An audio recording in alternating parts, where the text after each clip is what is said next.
That takes us to reports to the board. The Board of Trustees govern with an emphasis on outward vision rather than being preoccupied with internal college operations, especially because that is our requirement under both state board policy and PRCWs.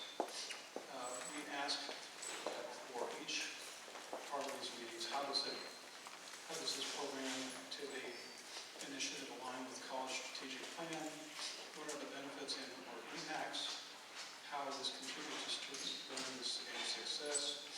How will success be defined and measured? What is the future outlook, feasibility, sustainability, and improvement? Student budget 522, budget for 2016-2017. And our student leaders are here, I know.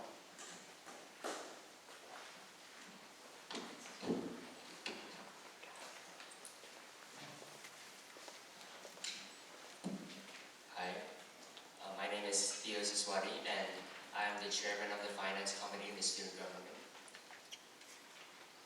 So today I'm going to be presenting about the 522 budget.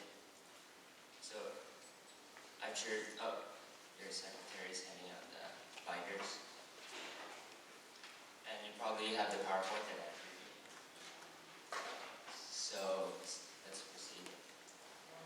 So in the second slide, we can see the overview of the whole 522 budget process. In January to February. So the first thing we got is the forecast from the business office.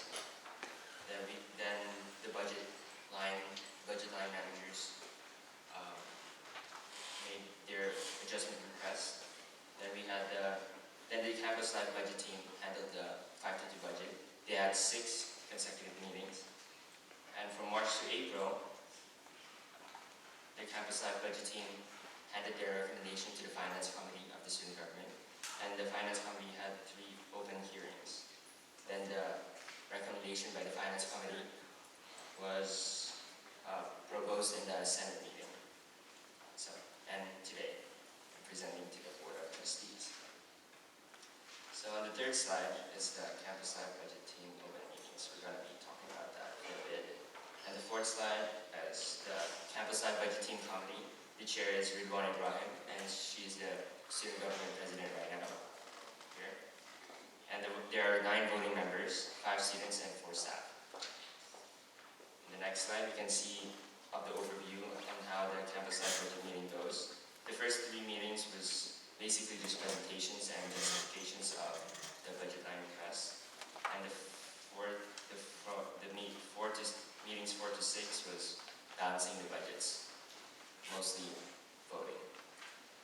Then after they made their recommendation, the budget managers was notified of the recommendation. Then the recommendation was sent to us. The next slide is the finance committee meetings. So the finance committee consists of me as the chair, and these are my members sitting right here: Bakisa, Bosco, Rajat, Aji, and June. And the finance committee had 3 types of meetings. The first type is the weekly student government meetings. The next meeting is our own voluntary unscheduled meetings, because we deemed that we needed more meetings and extra hours. We reviewed past data, and we interviewed staff and students as well. The third type of meeting is the open hearings, where we do the votes and balance the budgets. So the next slide is the overview of how we do, the overview of the process in the finance committee. So the first open hearing, we listened to the disagreements, the arguments, and the explanations on why the recommendation that was notified, the recommendation by the campus life budget team did not suit what they want. Then the second open hearing was balancing the budget. Then the third open hearing is revising the balanced budget, because we had new information, and we deemed that it's better if we change the budget. Then we sent the recommendation to this ASERC student senate, the student government. Okay, so the next slide, you can see that we are going to talk about the student senate meetings. The next slide is the overview of the student government meeting regarding the 522. So these meetings are mandatory for all senators of the student government. At first, we presented the budget, the balanced balanced budget to the student government. Then they had a week to review the 522 budget, then they voted, the next week they voted on the budget, the 1.6 million 522 budget, and fortunately they passed it. So now what? We asked for the approval of the recommended 522 budget for 2016-2017 from the Board of Trustees. Thank you.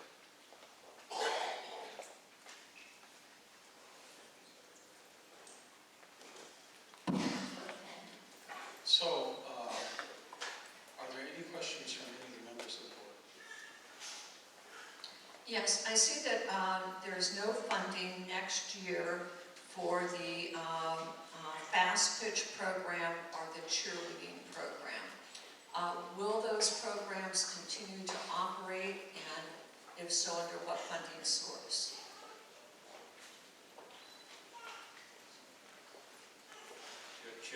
Cheerleading will continue, but yeah, I don't know. Yes, cheerleading will continue to operate as a club, and fast pitch, we actually gave a bit more money to the rec than they requested because we negotiated with, sorry, I'm also sick. We negotiated with Bob, who is the athletics director, who said that he is hoping to be able to create a fast pitch kind of intramural sport kind of a thing under the new rec building. So we tried our best to make sure it will still exist. Is it currently a competitive program going to an intramural program? Yes. And will still meet all the Title IX requirements? That is something that I'll have to go back and ask because I'm not very sure. That's fine. Thank you. Marisa said yes. Thank you, Lisa. Any other comments or questions from the board? Any other comments or questions? All right, thank you very much for your presentation. Thank you You very always much. do a great job. Thank you. Okay. I'm sorry, Chairman Lewis, I have one other question. What is PTK? Phi Theta Kappa. It's an honors society. Phi Beta Kappa, and it has also been completely reduced. Are they have come up with a way to be self-sustaining? Yes. Okay, yeah. Yeah, we simply reduced their budget.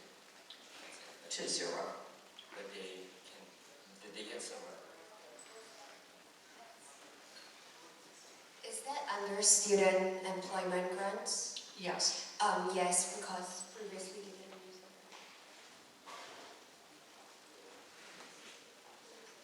it. Yeah, we just we decided to cut the PTK employment grant because we did actually have like $260,000 to cut. So we kind of did have to go in and trim a lot of things that the committee felt were not. I understand. And yet, the budget is a plus or minus zero budget. So with the reductions, what was the most significant enhancement, in your opinion? I think the biggest enhancement was really towards the Office of Diversity, Equity and Inclusion. So for example,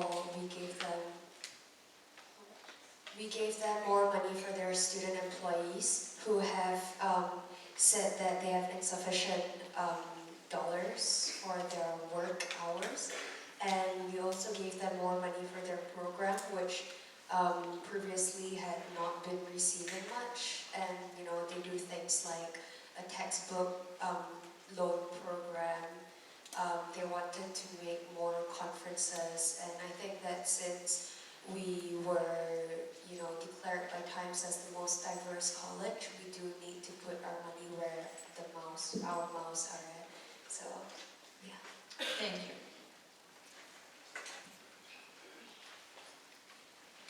So I was reminded there was a number of items under correspondence as well. There was an email from Mike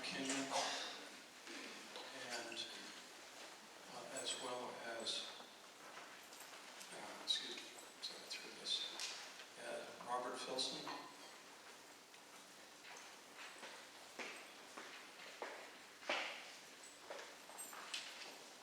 This covers.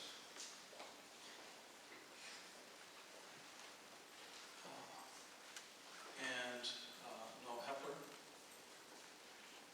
and Gabriel Lego. And all the trustees had copies of the correspondence in their trustees book. Do they have any questions or comments about any of the correspondence? I have a compliment and congratulations and kudos to Steve Kenhold for his recognition as the 2016 Education Reform Award from the Washington State Mathematical Association for two-year colleges for his innovation in mathematics. It's always exciting to have the recognition from one's peers. I think for each of us it probably means the most because they know the job that we do. So congratulations to Steve in the room, if he's here.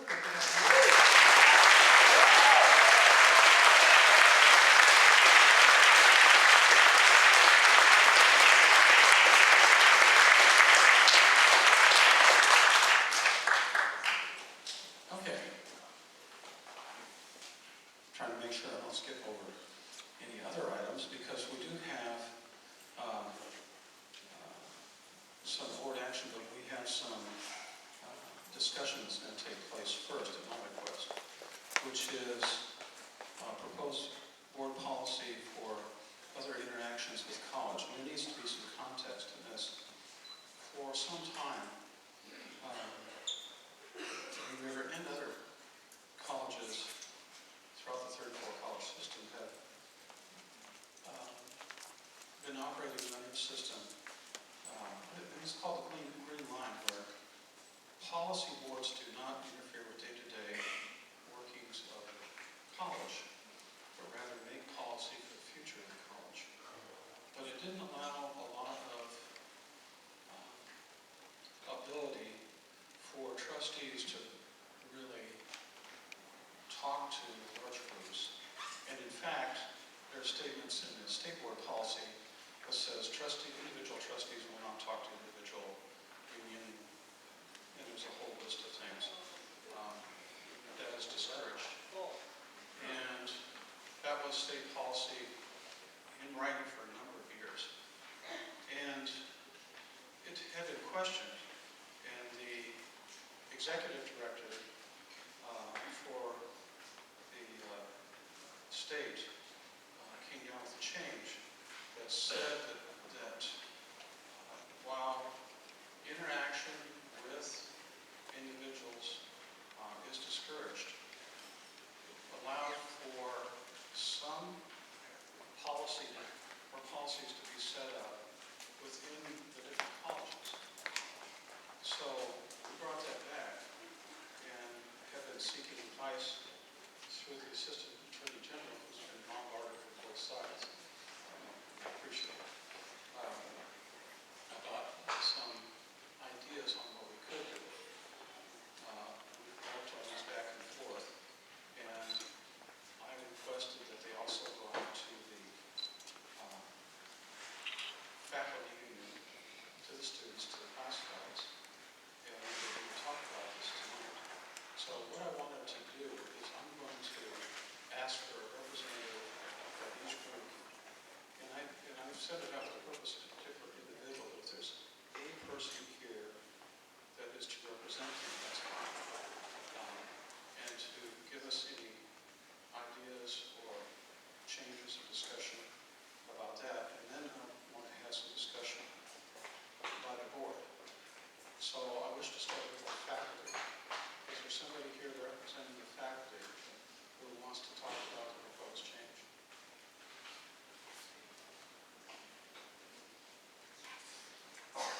Chaney Haney is the president of the United Faculty Coalition. And I'm sorry, let me do you a favor first.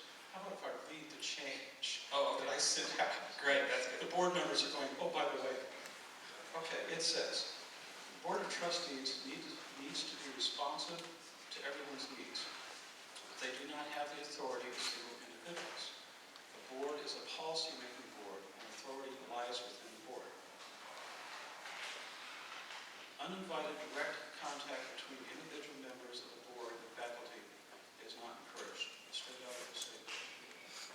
Board members should encourage faculty members to participate in a meeting of the entire board, either in regular, special, or study sessions.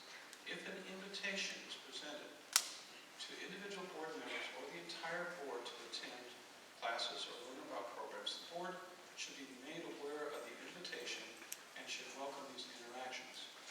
Afterward, individual board members should update the board of such interactions so the entire board can remain informed.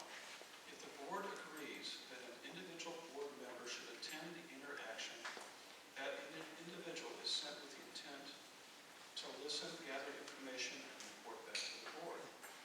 Much of the same relationship should exist with students as with faculty. Students with information to convey or complaints to lodge should be referred through the normal channels at the college. Having said that, sir, I invite you back to the mic. Sorry for the interruption. I believe Jamie Haney, the president of the United Faculty Coalition, has received a copy of that. Unfortunately, as a board, we did not get the opportunity to discuss it and provide feedback within the time frame that we had. However, we would, in general, encourage board members to visit classrooms, faculty members in the future. So that's where we are. Okay, before we leave, let me ask. Does a union board, there's a possibility that we could look for, or the possibility that we might set this to the next meeting. Is it, would the union board like the time to discuss it first, or would, or not? Yes. I believe we would like to discuss it. I got it. Thank you. That's why we sent it out. All right. So, yeah, what you need to ask. Okay, is there anybody here from Classified who received that would like to speak to this proposed policy?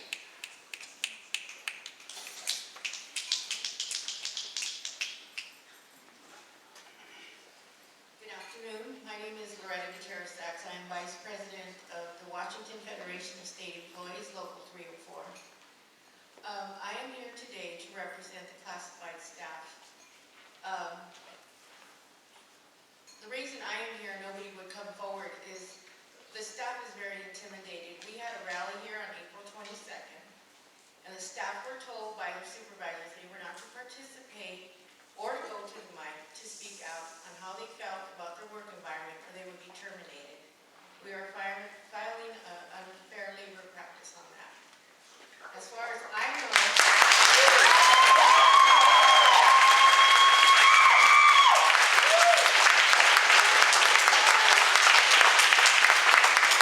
the last time I checked, this is the United States of America. This is a community college.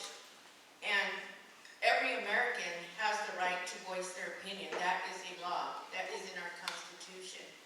The fact that people come here and don't feel part of this college, I think that would be a big concern of the board. This is a place where not only students come, you have classified staff here and you have teachers. I was walking around the college. It was the first time I've ever been here. Take time off my job to come over here and see what is going on. Why is this continuing? Enough is enough. We need to sit at the table, resolve things. You look like really nice people up there. I've never seen you before. We need to sit at the table and say, work out some of these issues. It's not, behaviors and how people are treated on campus, it's not healthy. It doesn't build anything. And all I see is this college being torn down instead of being built up.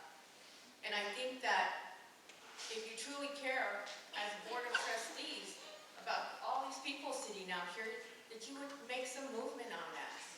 It's time for us to move forward in a positive way. All right, and I appreciate your comment. Part of what this goes to is just that, and we really would like to hear back in writing or in person phone classified as to any comments or changes they would like to see to this policy, I can start opening the door. Thank you very much. One more comment I want to make, sir. You really need to make it an environment where people don't feel intimidated because of they're terminated. That's why I'm standing here. Thank you.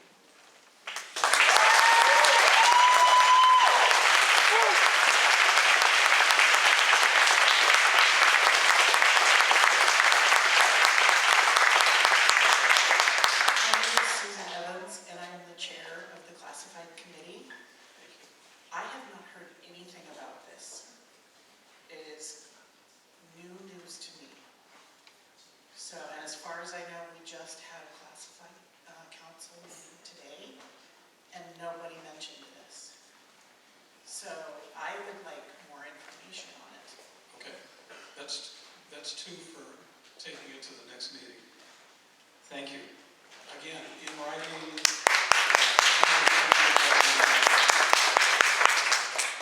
Is there any input from our students that they would like to make?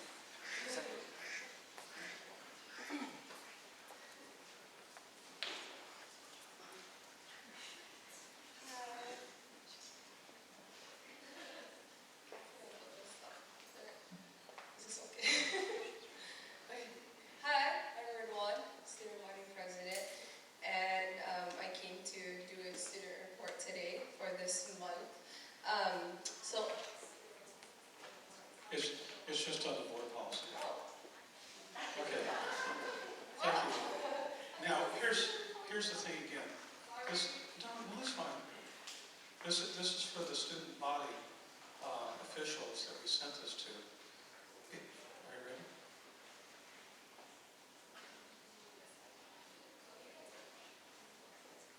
So as student government, we haven't discussed anything yet. So I would agree with the previous two that we would appreciate if we could have some time to discuss it. All right. Thank you very much. The student body would like to speak as well, and I'm you had sorry. asked for that. This was sent, I recognize. You said, did any student want to I said speak? that this went to the student body. Your time will be at the end under public comment. Okay, but that's not what you originally said. You said, is there anybody in the student body? Then when she came up here, you changed your When I was verbiage. talking about the student body, I meant the people that it was. You meant it, but that's not what was said. Thank you. So, do we have any comments from the board on this proposed policy? I have one comment. I think the word afterward is awkward. I think that sentence should begin with individual board members instead of afterward, because as you continue to read on, it says that after they have the interaction, they share back. It's just wordsmithing, but I think that it makes it, the sentence awkward. And just to share, because I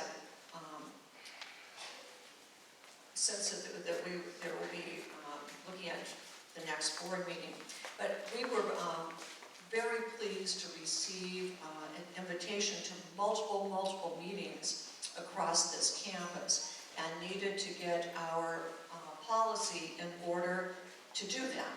So when it says that we are encouraged that this is occurring, and we'd like to have those invitations, that's been written into the policy, and just thought it would be helpful as these are discussed across campus for that to be known. Any other comments about the policy? Yes, ma'am. I just want to ask a clarifying question. When either faculty, classified, or students want to invite board members or the full board of trustees to an event or classroom, where should they send that invitation? Because there is no contact information for us as a directive on the Green River website.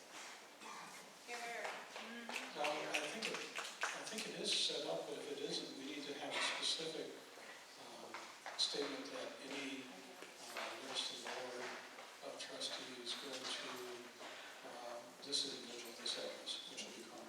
There is no contact information on the Green River Also, website. we need to make sure that that gets in there. That's a good catch. Thank you. Any other comments?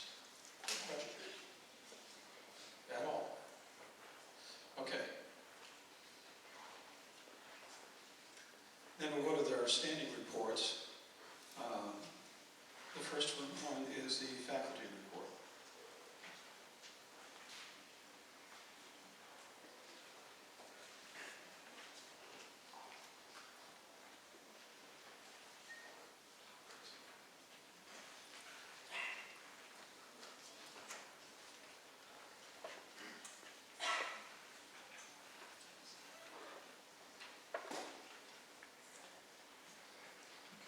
And to get you back to your place there, we apologize for not having it set up in PowerPoint.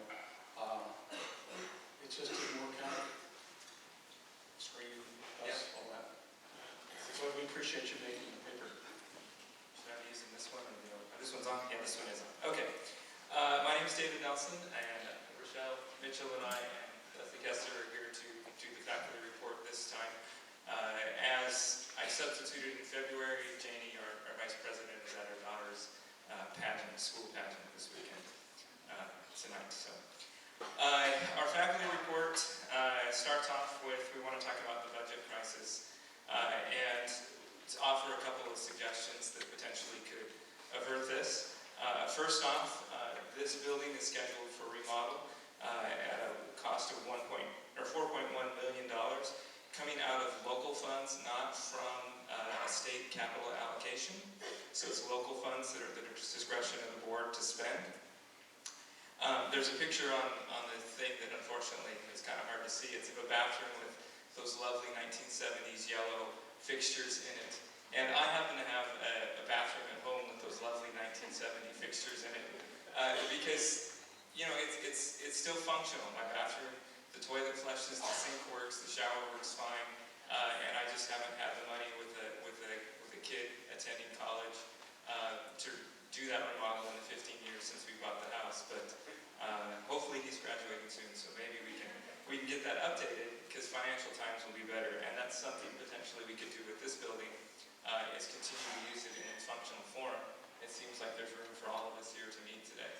It seems perfectly functional at this point. The second slide there shows some enrollment numbers by category based on the FTEs. Our state-funded FTEs for this year it's kind of hard to see. I can't really see it. Boy. Unfortunately, it was a lot easier when it was going to be projected. There's, what is that? 1,325 state-funded FTE. We have 132 worker retraining,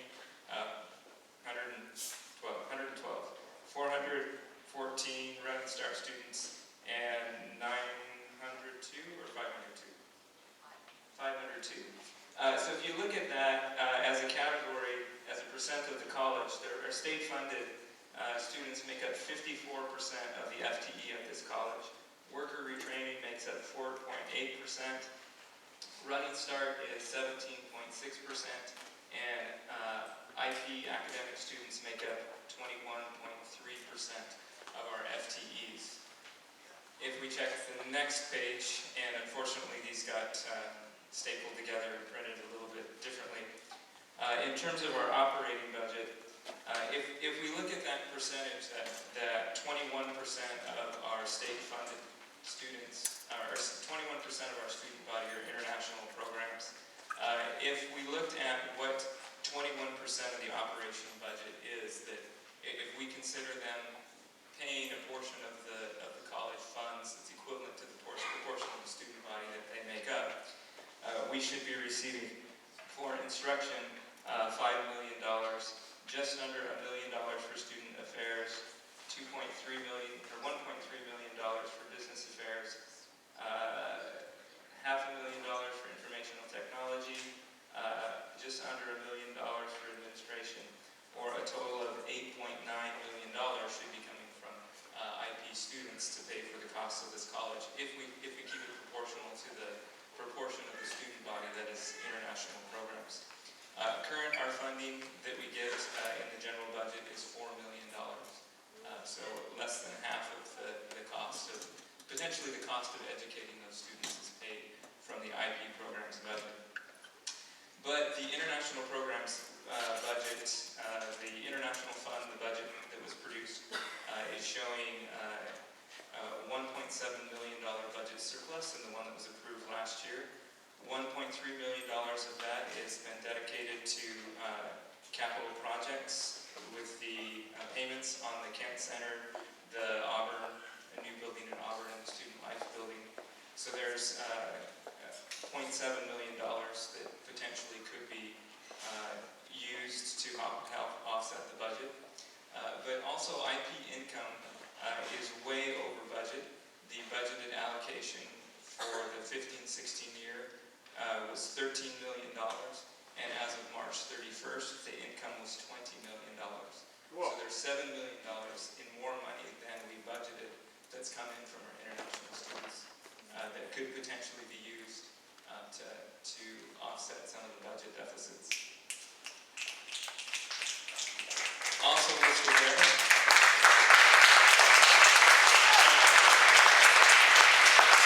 the administration proposal, part of the administration proposal is a reduction in force. Last Wednesday, they sent notification to the faculty of 11 potential programs that they want to potentially reduce. The business, technology, BTAC, and administrative careers, business technology and administrative careers program, particularly in Kent.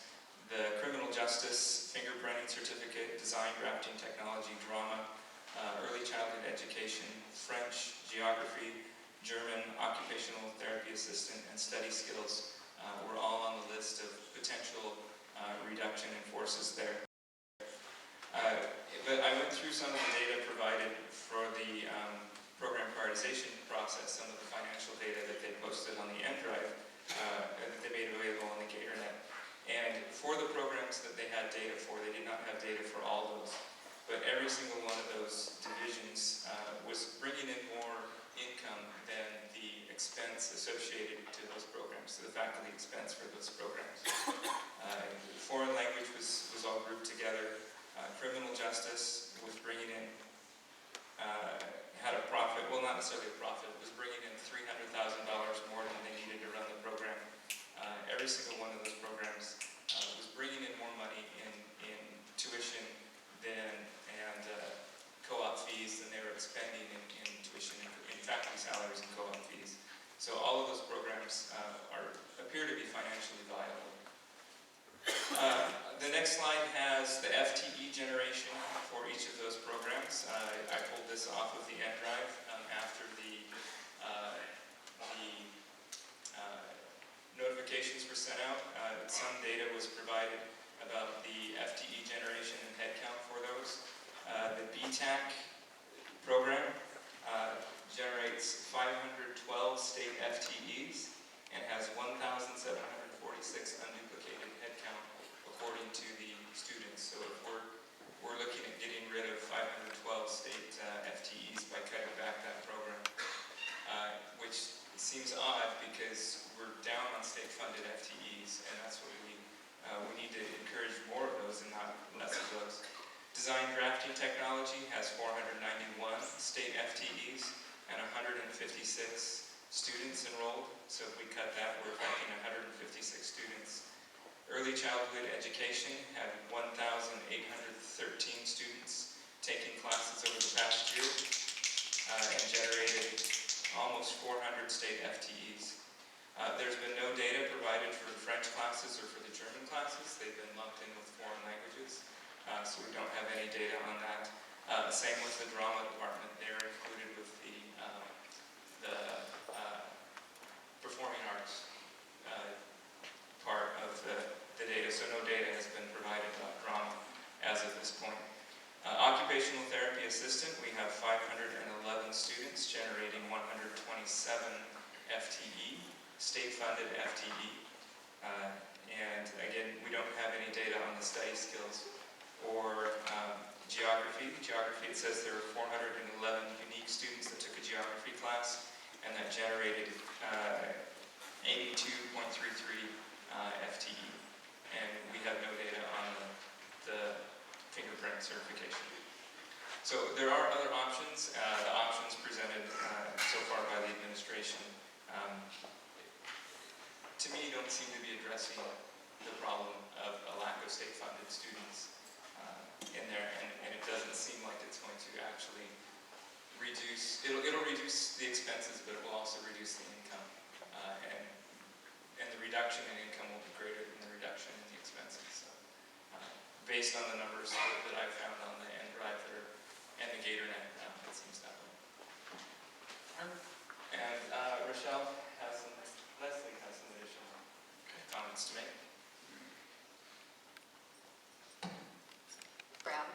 And you count the cost of the faculty position as the savings, you're also losing all the revenue from the tuition that program brings in, and also the state allocation money that comes in. So doesn't seem to be taken into account in his forms.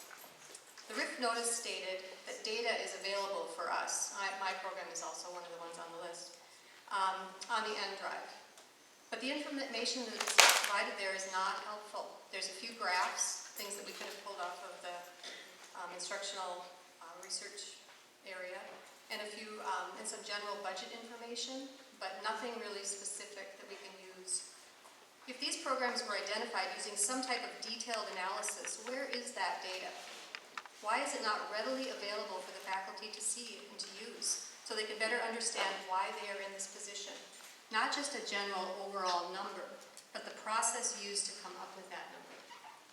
As you know, positions in 11 programs are identified as potentially being noticed. Actually, some are just courses within programs, some are parts of programs, and then there are some that are full programs. The IC, or Instructional Council, according to our contract, acts as the voice of all matters related to instruction. Planning and coordinating scheduling, reviewing proposed class offerings, preparing, reviewing, and evaluating short and long-term goals of instructional programs. That's right out of the contract. These are the duties of the Instructional Council. Some of the reductions that are being proposed in the RIF notice, for example, the fingerprint identification course. It's a certificate that's listed, but that's one course that's in a certificate, which is also in a degree. And so there's more impact than just removing that one certificate. The BTAC rescheduling of courses in the evening at the Kent Station. And the issues with the study skills classes. These kinds of things should and could have been taken care of during an IC meeting. That's what we're there for. The programs that are identified as potentially being cut: drafting, drama, German, French, geography, parent education, the Montessori piece of our early childhood program, and occupational therapist assistant. These programs should have been notified ahead of time that they were being evaluated based on the factors that are named in the RIF notice, like reduced program demand, declining enrollments, low entry job wages, job demand rate, number of students impacted. Those programs should have had that information ahead of time. They were caught off guard, totally shocked, some of them. If these programs were in trouble, they should have been allowed to go through our program review and viability process, which is very thorough. It has oversight by the IC, and it involves faculty and administrators from the college, as well as our advisory board representatives and community members.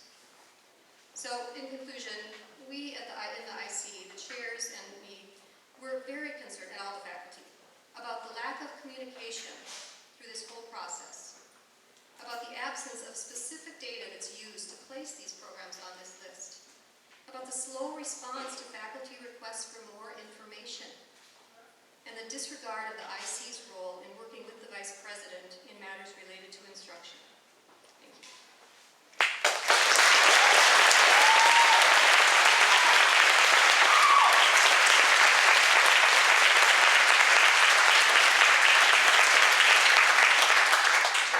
My name is Rochelle Mitchell. I'm a mathematics instructor and I'm the treasurer of the United Faculty Union. I'm the closer of the group. And I appreciate my colleagues. For my part of the faculty report, I'll be talking about history, faculty confidence or lack thereof in the leadership of the college, and the environment on campus. First, I'll give you a visual history, which is in the PowerPoint that you're not going to be able to see, so you might as well not even look at it, because it's very small. We will forward the PowerPoint to you. If you looked at it, and you could, it's really tiny, but you're not going to be able to see anything on it. We have a history of, you'll see on that history when we send you the PowerPoint, you'll see when each of you came into office, I guess you could call it, as a board member. And in green, when you get it, you will see important dates for our contract negotiation. And in blue, you'll see the reduction in force notices and the new program prioritization processes. And finally, in red, you'll see our significant attempts to voice our concerns through votes of no confidence and things like that. Please note that our first vote of no confidence in President Ely came before contract negotiations and any program cuts. Okay? We come before you today with our third vote of no confidence in President Ely. 84% of full-time tenured faculty plus various adjuncts have signed this document that I'm going to read to you. As faculty at Green River College, we have no confidence in President Eileen Ely's ability to lead the institution. Shared governance is an inalienable element within institutions of higher education. A history of repeated failures and campus policies of shared governance has led to this third vote of no confidence in President Ely and call for her immediate resignation.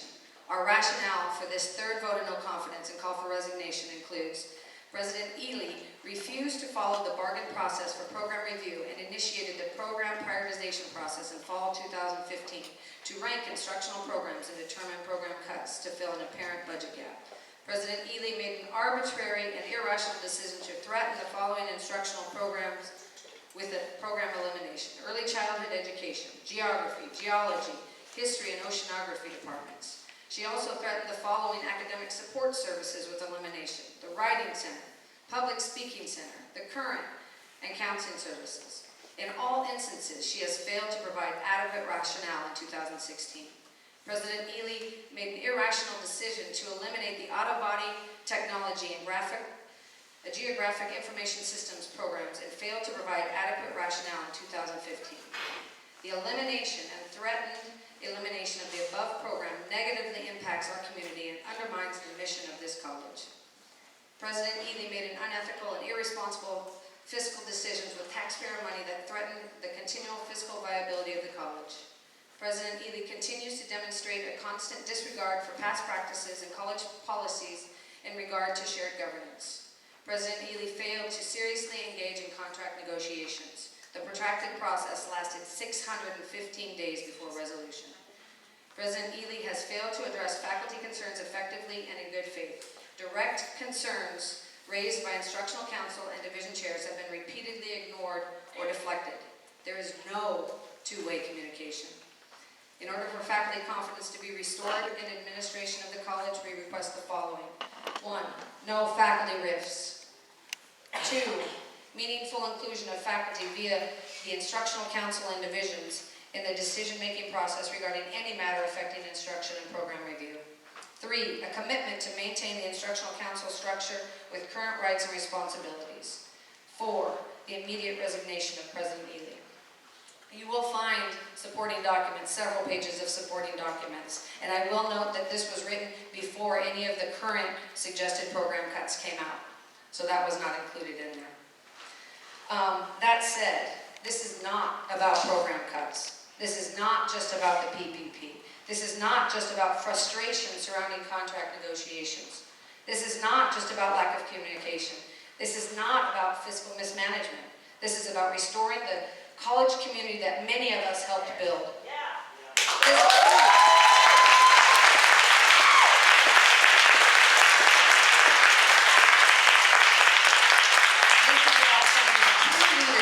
We have no confidence in President Ely's ability to lead this institution. And please be clear, this is not a personal attack on President Ely. I don't know her personally. This is not about her as a person. This is about her ability to do her job and lead this school. So I assume some of you may be thinking to yourself, this is just the way faculty are here. That's what I've been told, faculty, or that's the way they are. At the last BOT meeting, Trustee Cowan alluded to the horrible reputation of GRCC faculty. But is there any truth to that? So, another little history lesson here. In 1974, Green River faculty had a strike.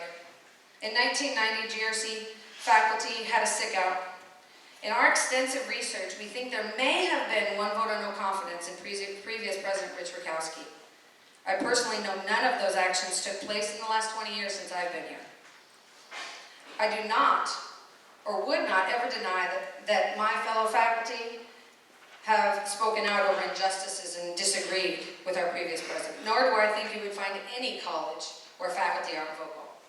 These votes of no confidence, editorial pieces, and endless rallies in action are not who we are. We are desperate, they are a desperate cry for help. For you to help the students, the staff, and faculty.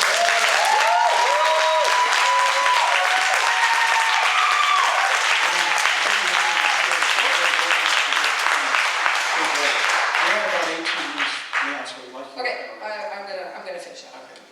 You may be thinking, well, it's just faculty. You've seen the performance review of the presidents, and I have a graphic that you're not going to be able to see, but I will send to you. Your last review of her is in right, and it's in the above average area. There are a few administrators who participated, and they're in blue, and classified staff in gray, and faculty in yellow. This doesn't include all the employees, because people chose not to participate, but it includes 155 workers who on average rated President Ely significantly lower than you. I personally handed out presidential performance invitation cards to many staff. I didn't even touch the faculty on campus and was met with all sorts of reactions. What struck me the most was the absolute fear and misery in people. Questions like, how can I be sure no one knows what I'm going to say? How do I know they won't find out and I'll get fired? They're watching me. I needed to go to the doctor for stress. I'm in counseling now. That's just when I handed out a survey opportunity. President Ely has stated that the culture of fear and toxic environment on campus are unfounded. So who will you believe? I encourage you to ask more people than just President Ely or me. So do these opinions even matter? We, as faculty and staff, certainly do not have all the information about President Ely, what she does or does not do. We barely hear from her or see her. But she is the leader of this school, and she is the one making the unfathomable decisions we see each day with no explanations other than times are tough.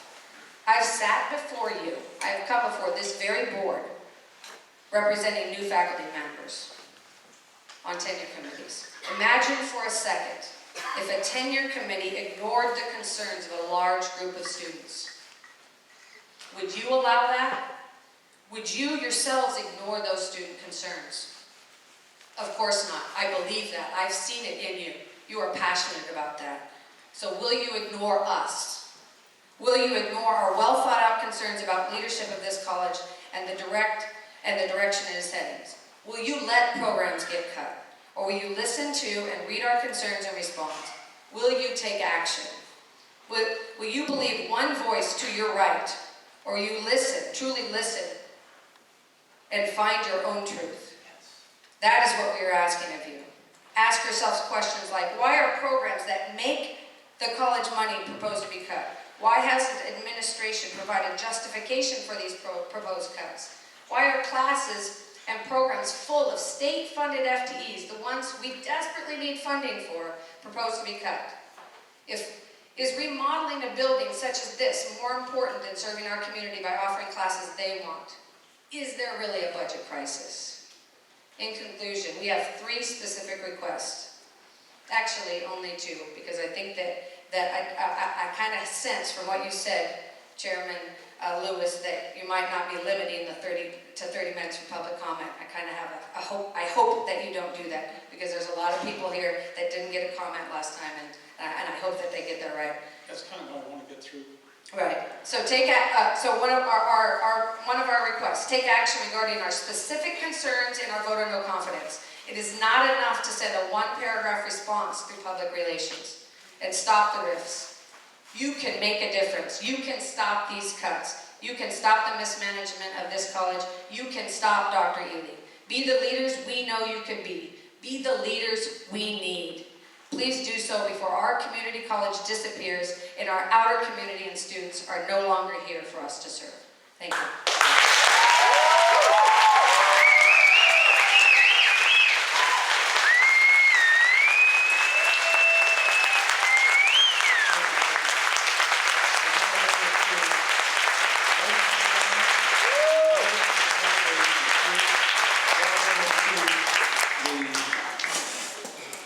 Green River Classified Staff Report. We have someone here for the Green River classified staff report. Okay, that'll take us to the student report. I know we have folks here for the student report.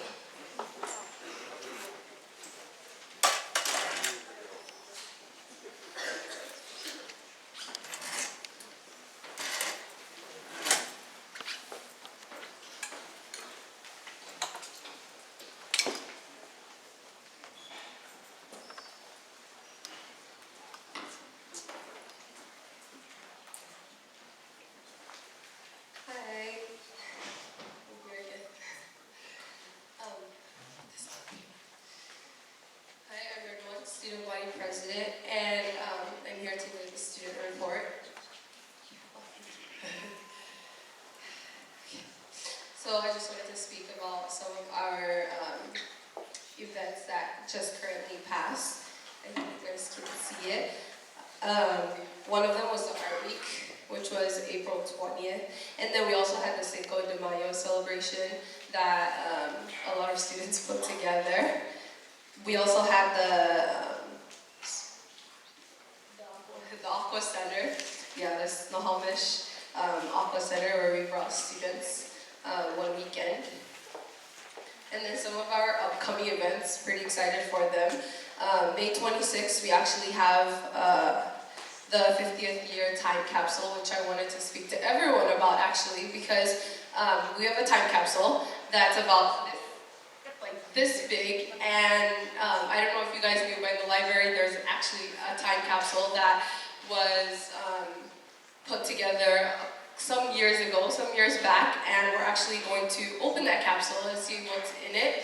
And we wanted to bury our own just for the 50th year anniversary, and we wanted to ask if any of you guys would like to send us anything to put in the capsule. We have a lot of great ideas as of now as well, so if you guys could email us about that as well, that would be pretty amazing.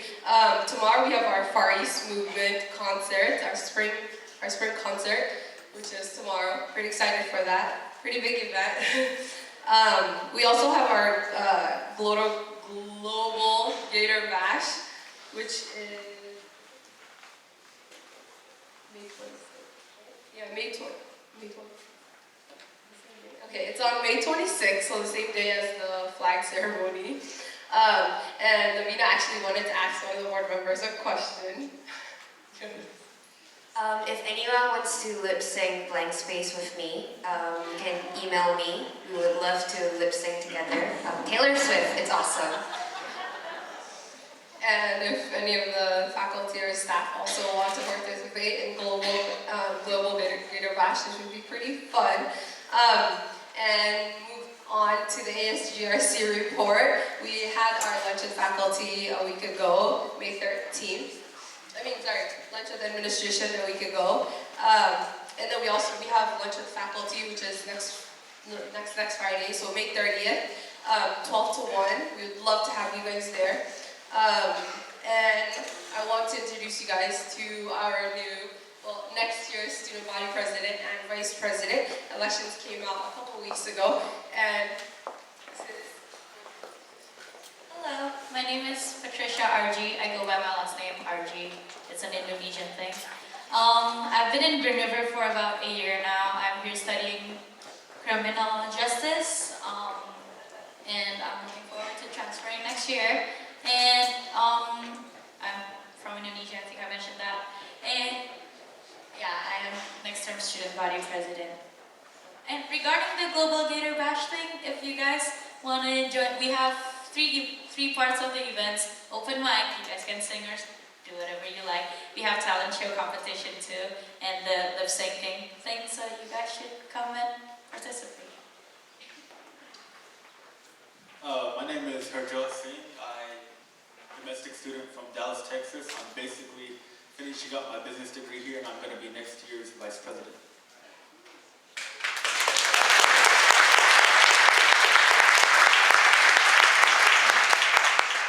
Then we had Voice Academy last week, which every year a different college hosts Voice Academy at their college, and this year Green River hosted it. It was pretty awesome. A lot of colleges came from pretty far away as well. We had it for 2 days. We had it on the 13th and the 14th, so Friday and Saturday. And we also have our flag ceremony, which I already talked about, on May 26th. And then I want to talk about a forum that we are having tomorrow from 12:30 to 2 here. Yeah, here tomorrow. You guys could please come and participate. This is a time where students could come and ask the administration questions that they have about the budget and concerning their concerns. Yes. And we also have the Islamic Awareness Week on Monday, so you should You guys should come, inshallah. So now I would love to have the students actually. Oh, do you guys want to shake hands with the board? We did that last year, so.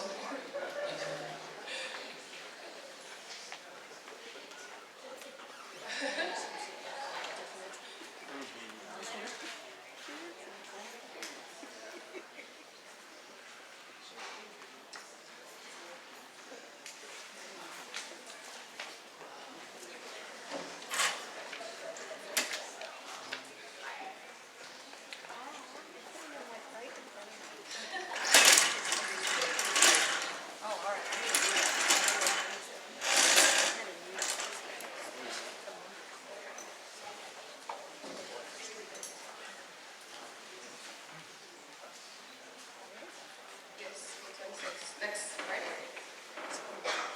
Yes. So now I'd like to I have 2 topics that I know I'm going to take a little bit of more time, if that's possible. I wanted to bring Lavina, our Vice President, and Connor Tyson, our Chief Justice. And the first topic that we wanted to talk about was something that was brought up to student government by a lot of students from a lot of different sources. And Connor wanted to speak up on that today. So, Connor. How's it going, everyone? I wish it was under better circumstances that a lot of these meetings were taking place with. As student government, our committees are there for students, and we get a lot of input from students who voice their concerns about various different topics. The biggest one this week, there seems to be a new one every week, but this one is the impending strike. So I just want to, we created a letter through student government, and I just wanted to read that to you guys today. This does not address necessarily concerns that the strike deals with. This is only towards a potential strike at Green River College. Dear Green River students, staff, administration, and faculty, we are writing to express our greatest concern about an impending strike at Green River College. We would like to call your attention to the impact of such an action on students and the overall climate of our institution. We are the Associated Students of Green River College. We stand for the students of Green River College and believe we should play an active role in maintaining positive student welfare on campus. We believe a strike with 3 weeks left in the spring quarter will have an unjust negative effect on students. Students should be at the center of this institution. We fear the strike may not allow students the time in the classroom they require in order to acquire the skills and knowledge they need for success. Some students are close to graduating and fear the loss of instruction will hinder their future academic progress. Students who are transferring to other colleges and universities fear that this strike will hinder their provisional acceptance into those programs, since they will be unable to complete their required courses here at Green River. This is a scary thought for most students. This creates a climate of fear and uncertainty. The environment is not acceptable. How may we as students maintain the belief that our instructors have a student-first philosophy if this fear is created and then perpetuated within the classroom? We, the students, have entrusted our instructors with our education. It is our faculty who hold the torch which lights the way for our academic success. This light is delicate, and this light needs protection. Many students feel they are caught between fighting factions, and the light has dimmed to the point where we cannot clearly see the way. Students support the idea of collective bargaining for a higher purpose. We defend the right to peaceful assembly and protest, but now the time has come that the voice of the students must be heard. We, the students, chose an institution whose mission is to ensure student success. We, the students, chose an institution whose vision is to be ranked amongst the best among the best in student completion. We, the students, also chose an institution whose core values are student success and campus environment. We chose a college whose faculty and administration embodied these promises. We, the students, call for the mission, the vision, and the value of Green River College to be maintained and upheld by those entrusted with its stewardship. A strike does not facilitate student success. A strike merely uses students as bargaining chips. The uncertainty of a strike creates an environment in which students lose focus, lose time, and lose the trust of the Think Student First philosophy. It is time to reflect the values we hold as truths, and we must end the perpetuation of fear and bring Green River College climate back to one of communication, trust, loyalty, and above all else, students first. So thank you for being here, and thank you for being a part of the process. Please do not strike because we are scaring kids. There are kids here, and this can matter for the rest of their lives. Some of us have already been accepted into colleges. We have to show them our grades. I have no proof that my grade will last if there's a strike. So I agree on both sides. There have been misinformation, and it seems that both sides shoot themselves in the foot every chance they get. But at the end of the day, these students and their education is the number one thing. And it scares me to have a strike, or even the thought of a strike on students, because that is a moment that they're taking away from their education, that we are taking away from their education.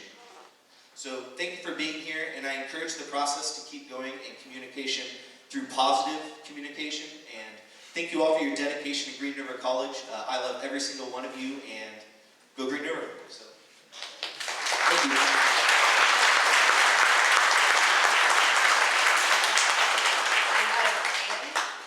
I'm not a giant, so I'm short. Okay. So I think all of you have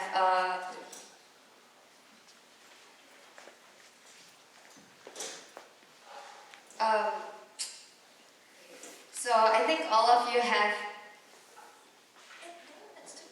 Okay. Sorry. So I'm not dressed as fancy as Connor because I'm sick. And I think all of you have a copy of the letter on your table that I kind of drafted while I was like delirious in fever this morning. But this is regarding the addition of a student trustee member to the board. And so, dear esteemed Board of Trustee members, I am writing this letter on behalf of the Associated Students of Green River College to propose the addition of a student trustee to the Green River College Board of Trustees. Currently, the campus is in a state of disarray due to a multitude of reasons, one of which is the perceived lack of student input in major decisions regarding the college's well-being. In an attempt to address these concerns and quell discontentment, the Associated Students of Green River College would like to propose the addition of a student trustee to the Green River College Board of Trustees. This addition would be a concrete step towards integrating student voice into college decisions and demonstrate the college's desire to listen to student input. As officials appointed to serve the students of Green River College, I am sure we would love to seize any opportunity given to involve student voice in our decisions. My experience with the Board of Trustees so far has been a pleasant one, and the board has demonstrated multiple times before their eagerness to listen to students. This would simply be another step towards that. I sincerely hope the Board of Trustees will consider this proposition and accept it. Yours sincerely, Lavina and Ritwan. Thank you very much. Very well done. And again, I think, before you leave, I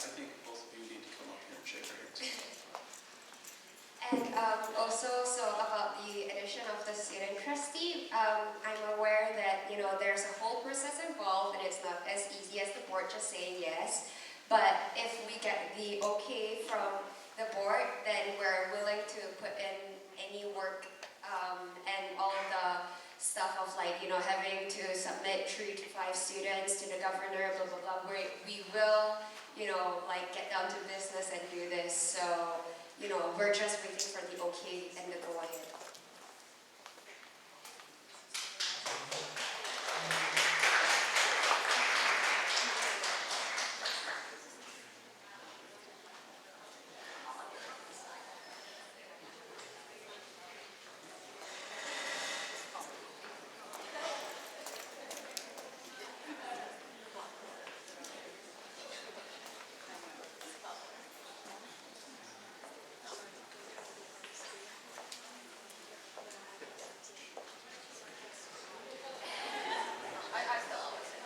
We need to not only worry about ourselves, but for future students to come.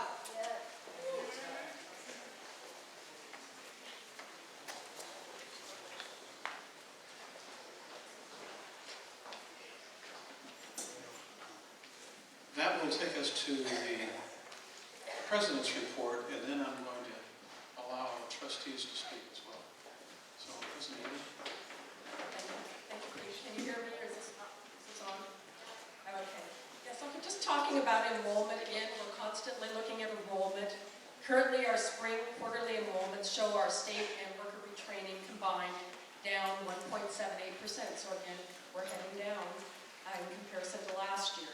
Our spring international academic enrollments are currently up 5.75% from last year, but our international IESL enrollments are down 17.75% over last year. Our spring enrollments in Running Start, which are very positive, show an increase of 15.96% from last year. And our total FTE for the 4 categories that I mentioned, state, worker retraining, Running Start, and academic international, is up 2.57% from last year. In comparison to this time last year, state and worker retraining quarterly FTEs are 89.63% of target, which is still a concern with the new allocation model because they will be using a 3-year running average. This, if you look at the 3 years that we've had so far, the first of the 3, we showed positive enrollments. The last 2 years, we've shown a decline. This decline will also be added and show an additional decline next year. So that is a concern. In looking at my activities this last week, one of the things that we really enjoyed doing was welcoming Sharon onto the college and talking a little bit about our instructional areas, our financial areas, and our institutional research areas. She will be back on campus again on Friday, tomorrow, to learn a little bit more about the college. I think one of the highlights that I had this last week was attending the Auburn Area Chamber of Commerce Business Insider Luncheon, and the keynote speaker was Joe Fay. And while he talked about a lot of topics that needs to be addressed in the next legislative session, he began his presentation talking about higher education, which is really a first. I've known Joe for 6 years now, and for him to talk about higher education and the need to increase additional funding for higher education was really a plus as far as I was concerned. He said especially with community colleges, he knows that we're struggling. He realizes that we're struggling financially. And he also knows that community colleges have become the piggy bank for the state. So when other areas of the state need funding, they just break the piggy bank and move money out of higher education and apply it to other areas of state funding and to fill funding needs. He also talked about the cost of high tuition, and he's really paying attention to tuition and wants, again, to lower tuition. He realizes the impact that it's having on our students. And increased costs in higher education should not come on the backs of students. But he also was talking about the fact that only 30% of our students coming out of higher education, or not out of higher education, but coming into higher education from the high schools, only 30% are getting into 4-year universities and colleges. So he is suggesting that community colleges could play a bigger role in baccalaureate programs programs to fill the need that business and industry is requiring. So that was a real plus, and we particularly mentioned the LPN to BSN nursing program, especially considering the high nursing shortages that the state is currently experiencing. So again, a real plus. Joe is a strong supporter of Green River College, and he's also a strong supporter of higher education. So we're very fortunate to have him representing us. I just want to have you pay close attention to the upcoming events and activities for board participation consideration. May 25th, we have our annual retirement social, which will be at 2 o'clock in the Grand Hall of the New Student Union. And we will begin with about 20 minutes of mingling time and then go into the actual farewell process or celebration. Then the next day we have our annual Veterans Coin Celebration in the New Lynn Bloom Student Union. And then that same afternoon, the information technology faculty wanted to invite the board to see a project showcase of the work our IT STEM student grant scholars have produced, and that will be held in the Mount Tahoma Lodge, a lounge of the New Student Union. And so again, teams of students will use a variety of media to present what they've been doing and showcasing. So again, if you have that opportunity on May 26th, I know the students would appreciate you coming. There is an upcoming meeting of the board. We don't have that confirmed yet, so I know Carmen will be in touch with you, and it's regarding the 6 tenure track faculty who were hired mid-year. Again, we have to do a review of the tenure track for those individuals. The time and the date will be determined based on a common schedule and availability of the trustees. June 1st, we have a special retirement coming up for Sam Ball. Sam has been with the college for years and years, and he started as a faculty member, he became a dean, and then he went into working with facilities on planning many of our facility buildings that we are very fortunate to have on campus. So again, June 1st, more details to come on the time. Again, June 10th, the commencement will be at Showwares, and that's an exceptionally special event for our students. We're very excited for them. And then June 16th, again, will be the upcoming board meeting. So more to come. Thank you, Pete.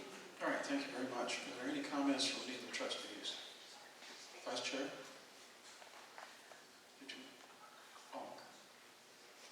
Would any of the other trustees like to make any comments?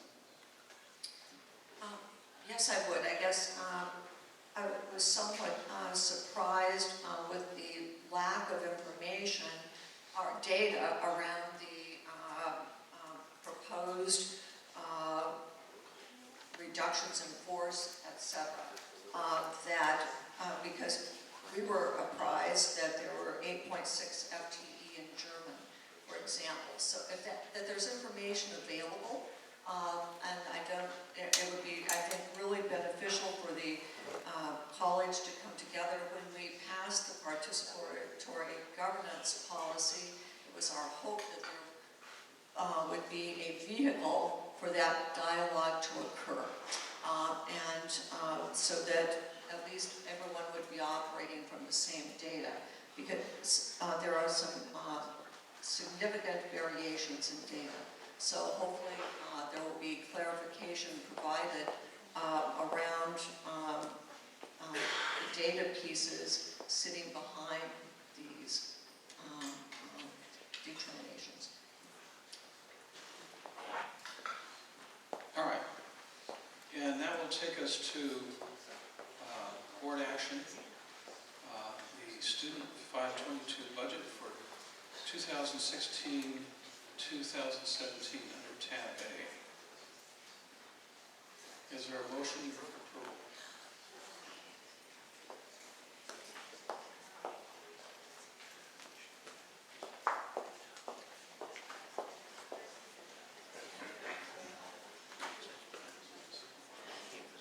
Sorry, you really don't want to use my microphone?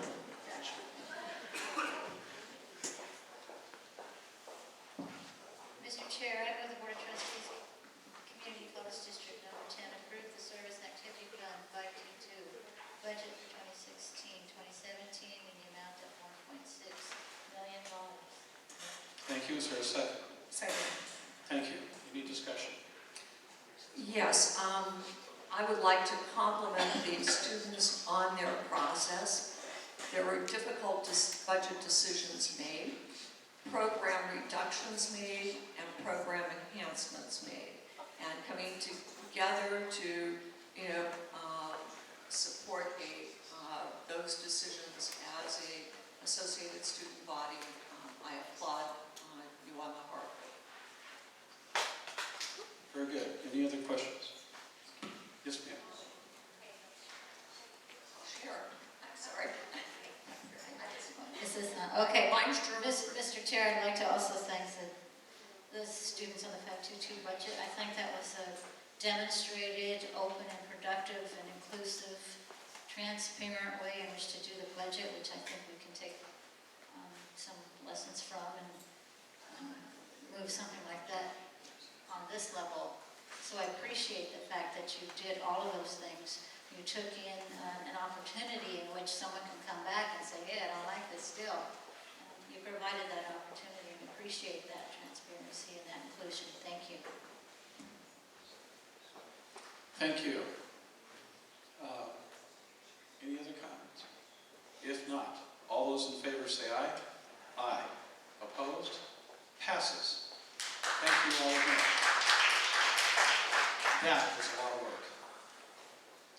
Okay, that takes us to Mr. Assistant Attorney General. I don't have to do anything on board possible action B.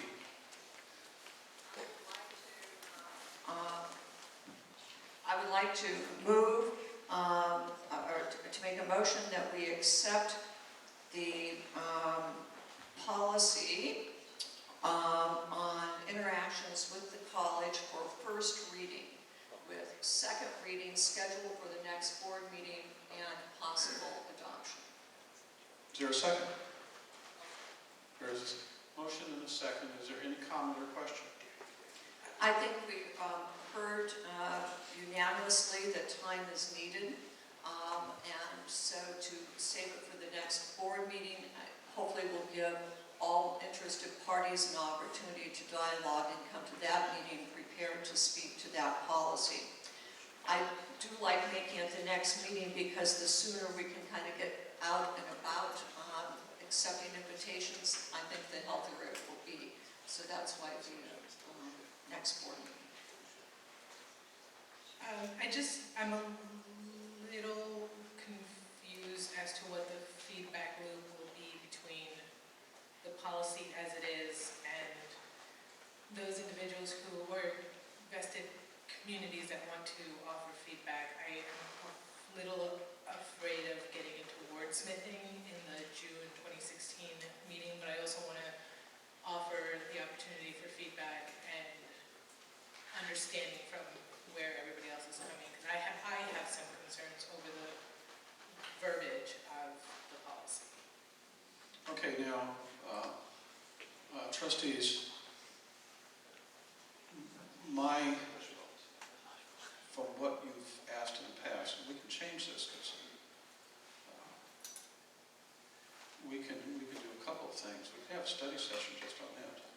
We could also, Carmen, as each policy or change comes in, send it out to individually to all the trustees. And the trustees can't talk back and forth. If one of us sends something out to everybody, they can't respond. This is the only place, if there's three of us that talk about anything in any way, that's a public meeting. And there's all sorts of rules on that. So we can't actually just have conversations in the hall about how we think about stuff. That's a very good thing. That's abuse of government when it's used badly, and it can be used badly easily. But we could say,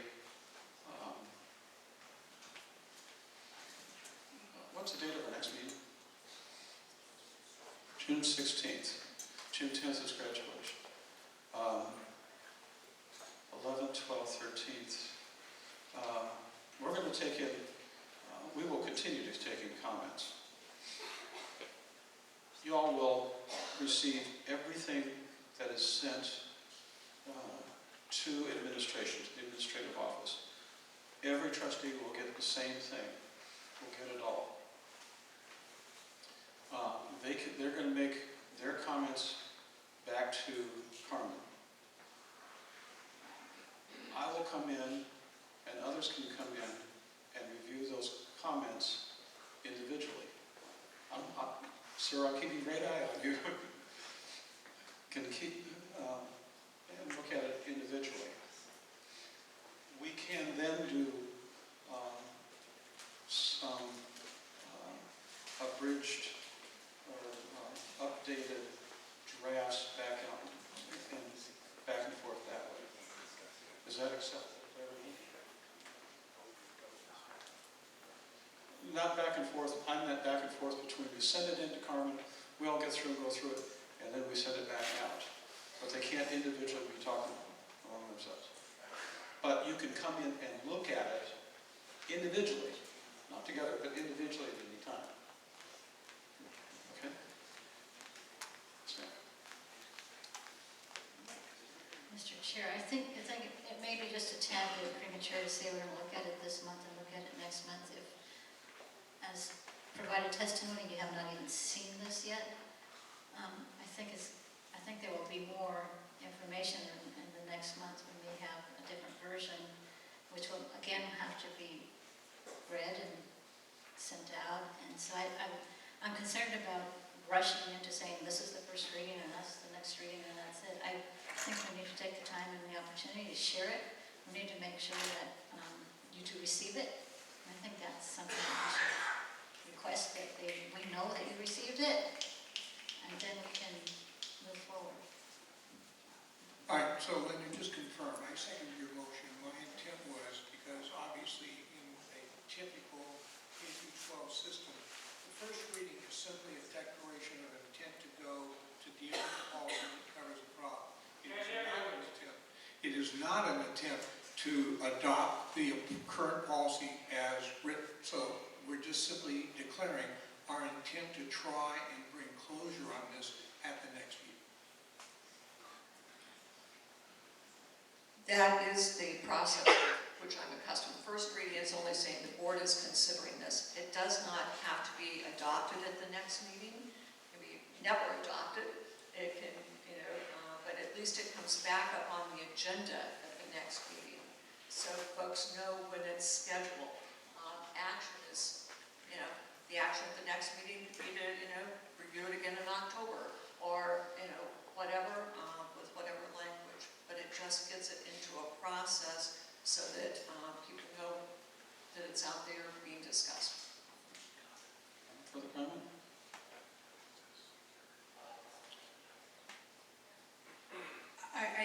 Yes, I just hesitate making this a fast motion, especially since I was under the assumption that the invested parties had already gotten a copy of it, and if that hasn't been the case, then I'm concerned that we're only giving people a month, especially with commencement and all the activities that happen at the end of the year, to come back and create a robust policy for us. I just don't want to create unintended consequences in which we want to create something really fast so that we can start going to events and start being engaged. And then something inadvertently happens in which we are not being engaged authentically or genuinely. I'm still concerned that there's no way to contact the full board on the website. There's no way to contact the full board without going through administrative channels. There's just a lot of questions that I think many people have, and I don't want to rush the process so that we feel better about it. Okay, and I have to admit, my main concern was to get a process established so that we could have a vehicle to go out and speak to people. I recognize, especially because it just took working with the state board and making sure everything is done in a legal manner, that it already took more time than we thought it was going to take. I do want to have the faculty classified students involved in this. And I think I want to work on this a little bit more, but we might also somewhere around, I want to make sure that this in and maybe we can put something back up on the wall. But I would say that if we come back to this meeting next month and faculty classified students say, this isn't ready yet, and or board members say, especially the majority, say this isn't ready yet, that we then continue it. But especially if we come back to this,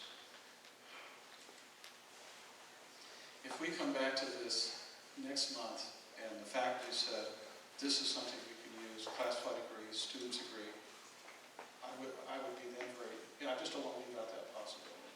Okay. No, I'm not saying, I'm saying that it is, I was probably pushing the process just to get us a vehicle that we could go out and talk. It was premature because we haven't been able to allow our type of help. So this will just give us that ability. We'll get the information, we'll still do what we were planning on doing, but when we come back to this again, and we'll talk to you again, if all parties are in agreement, including all of our interested parties have been students in class I, we can go again. We can go another month or another month after that. There's no close date.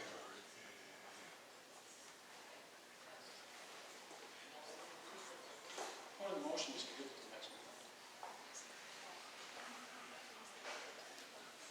Do we need a motion to get it to the next meeting?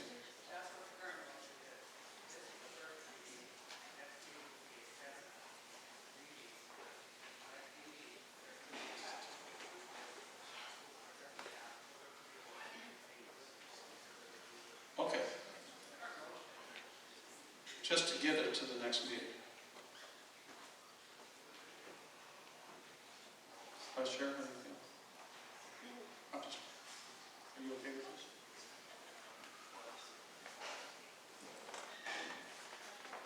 Just curious whether we needed a motion to get it to the next meeting. Is that something we formally have to do? Do we have to do that to get it onto the next one?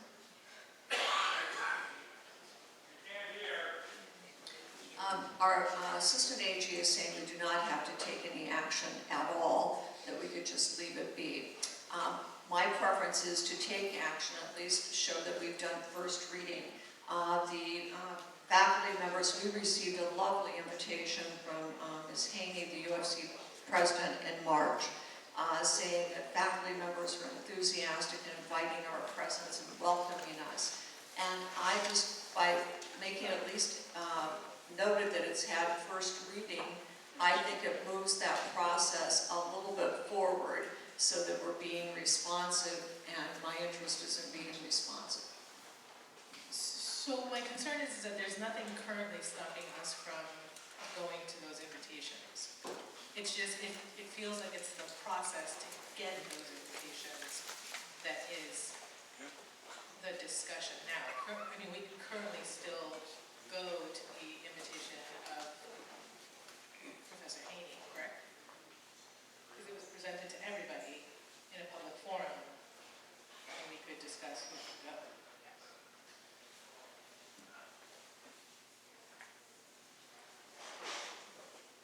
To me, there is not a prohibition against it.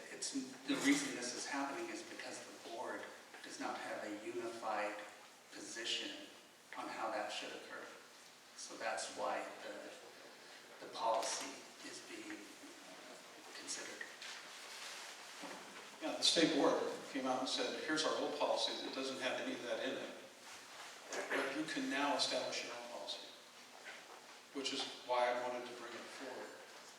But I really want to have the input from all the different parties. So we have a motion and a second. Is there any further discussion? Yeah. Vote to table. I'd like to speak to the concern. Part of the reason for putting this into process with the lovely invitation, for example, the Social Sciences Division has a meeting on May 30th. If 3 of us show up there, we're a quorum. And then we do have problems. So getting this into process so we each other knows where one another's going, keeps that from happening. And for me to make the effort to be here for a noon meeting and then to have to leave because we haven't properly kind of scheduled, it is challenging.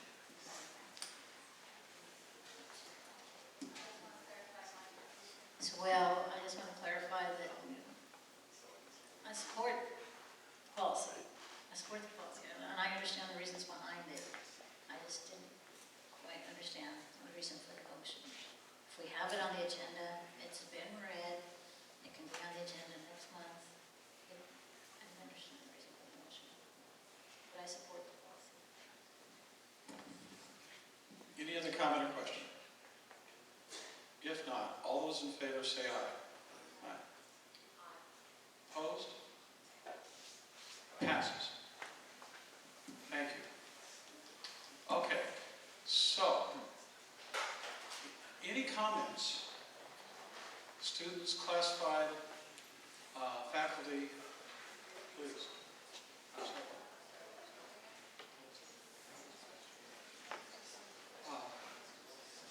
Trustees Association. Oh, wait a second. No, I opened it to the individual trustees to talk about any of their events or any of the things that they did. Vice Chair, that's what I was talking about. Sound. You can go ahead. No, you don't. You're not interrupting me. Go ahead with what you were talking about. Chair, I wanted to report that I was invited and I did attend a Sound Alliance event yesterday afternoon. Sound Alliance is a not, I didn't mean specifically with a faculty member, so make sure we're not breaking any rules. Sound Alliance is made up of a number of organizations and individuals, and the purpose of this meeting was for them to share with me and for me to listen to a number of their concerns for the common good, for the community. There was aerospace, there were firefighters, there were teachers from Green River, students from Green River, there were faculty, there were teachers from Kent School District, there was a doctor from the local hospital, there were unions, the trades, there were faith-based organizations there. It was a complete mixture of a number of community members, and all are concerned about Green River College and how we can move forward. In that meeting, my intent was listening, and it was positive. Everything was positive. The event was positive. And I made a commitment to them to bring back this message that I did attend this, and there are people who are concerned and want to help out with Green River College. I made a commitment to look at that. I made a commitment to bring it back. I made a commitment to say, yes, everyone is concerned about the budget, as well as the budget process, and propose cuts, and how can we reduce any cuts. I made a commitment to continue to meet. I made a commitment to continue to listen. I shared with them my vision for not only Green River, but things that we can do together in terms of what's happening in the state legislature, the funding for the colleges.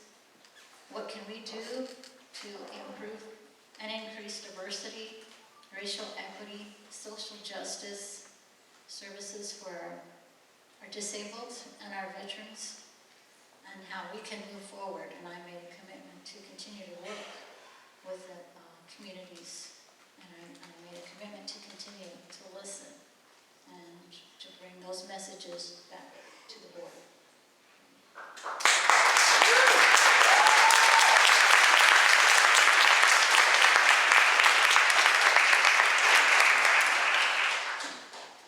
Okay, and that will take us to a short Trustees Association report. We did have a statewide association trustee meeting. And at that meeting, we talked about other things, but the executive director, Marty Brown, who, by the way, went to the Sound Alliance meeting last night, one of the things that he talked about is that even on the trustee side and the state association, we've had a series of pages that we take to our state legislators every year for them to take action on. And the message has got to be really simple. Over the years, we continue to lose funding. K through 12, every student gets around, allotted to them locally, about $13,000 per student. At the research institutions, it's about that size. The 4-year is about 9,600. Currently, we're at 5,700 per student, and it's been dropping each year. The message that Marty had been sending forth is this is another matter of equity. This is, oh, thank you. It's a matter of principle that the community college and technical colleges that are set in state statute to be open to everyone are now receiving less and less funding every year. And that change is not, there's been no change in it. In fact, in many of our discussions with our state legislature, they feel that with the cut in tuition and some other things they did last year, that the problem with the state and technical colleges has been solved. And if you talk to them, that is how they will respond. That problem's been taken care of. The message is one of equity, that these community and technical colleges, required to be open to all, that are the place of the middle class nowadays. They're the place where people can strive to go for a 2-year degree, for a certificate, in the trades for a 4-year college, and they're losing those opportunities. And we can't allow that to continue to exist. That is the message that's going to be going out through all of the schools, through all the trustees and the presidents, and that is the message that we're going to be fashioning for this upcoming year's legislative session. Each college has a legislative chair and vice chair on the Board of Trustees. Chair Kaufman and I have been working on that together, and I think you've heard her commitment very clear. Mine is going to remain clear, and it's going to be steadfast. It is a matter of equity. We cannot do what we need to do in community college and the technical college system with ever dropping funds and a belief right straight in our eyes that our problem has been solved. We need to change that. We need to have equity in the system. Is there anyone else who would like to speak to anything that took place at the conference? Okay. And that will take us to other business and public comment. So as we start this off, one of the things I have to tell you, and again, we talked about this a little bit last year, but we need to say it, partly because we need to do it for the legal part of it. There will be a group of talks that will be going on with faculty and with classified on the budget, students as well. And then after all that is done, then they will come back to this board and we'll be asking for decisions to be made. We're looking for the input, and we're looking for everything that can be put in writing, things that can be said as, not just as, it can't come into us as a board, I got that. We want the public testimony to go into the places that are described by contract, that are described in our policy, in our shared governance. We want those to go to all those places as much as possible. All the ideas, all the innovations. I do want to take a moment to thank our IT folks who really got almost burned a little bit, but came up with over $700,000 in additional income that will help this college. We need those innovations throughout this incredibly intelligent faculty and staff that we have here now. So while we'll talk to your comments, please do understand, for the record, that we'll hear the comments, but that the decision-making process and those comments will come in at the end after all the other deliberation is done sometime from now. So, first of all, do I have a sign-in sheet? Okay. That's good. And we'll take all. Okay, so let you read the names. You've got more breath than I, so you can read the names.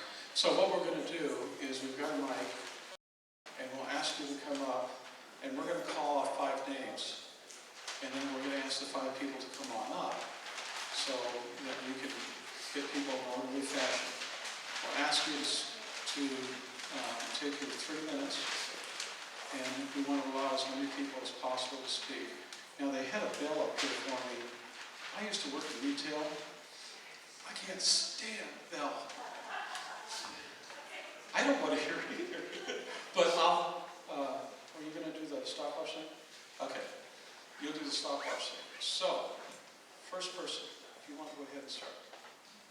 Keegan Rosser.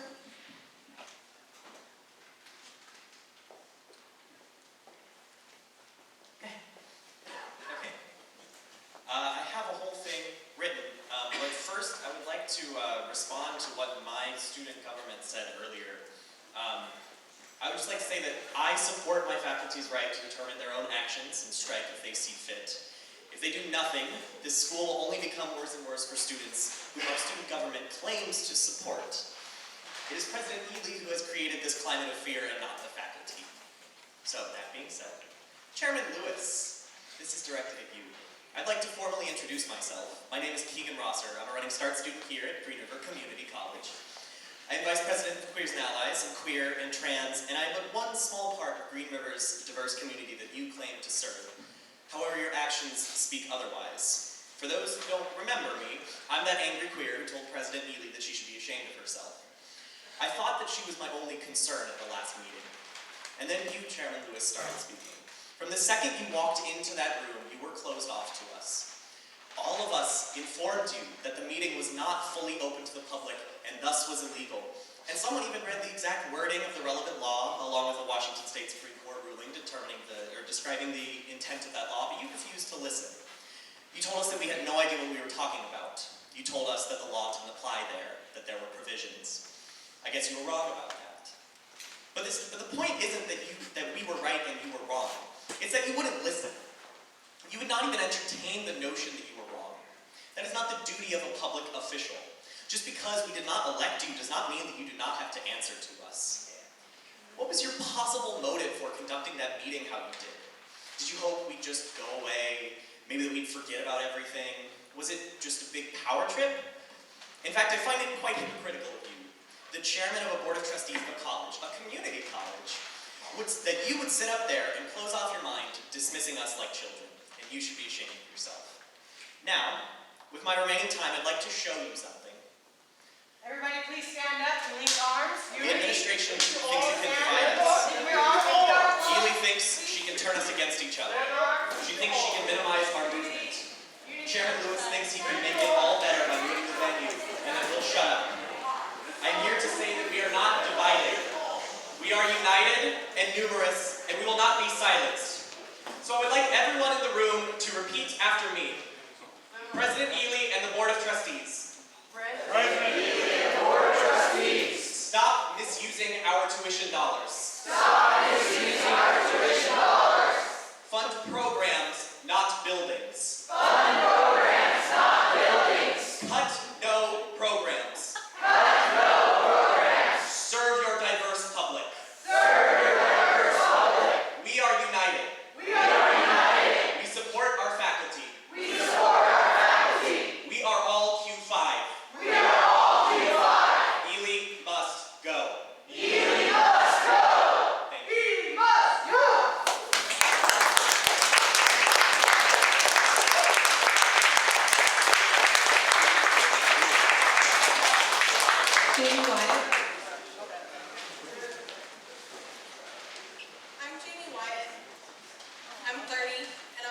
mom, a first-generation student, and an early childhood education student. I'm a member of PTK, I'm a member of Careers and Allies, and I'm also a member of Teachers of Tomorrow on campus. I, for one, believe that a college doesn't support education over brick and mortar. It's terrible. Ely villainized our professors, citing their contract-negotiated salary increase, but didn't cite their own 34% admin increase in salary. Amazing professors like Professor Sharks, Professor Kessler, Professor Holtz, they don't just instruct us. They help us navigate through life and at times bend over backwards in order to help us. It's atrocious the way Ely has attempted to pit students against the faculty. It's not going to happen. Stop abusing IP funds. Spend it on quality instruction. I would rather be in this cold, drafty building with a quality and amazing instructor than a new building at the cost of quality instruction.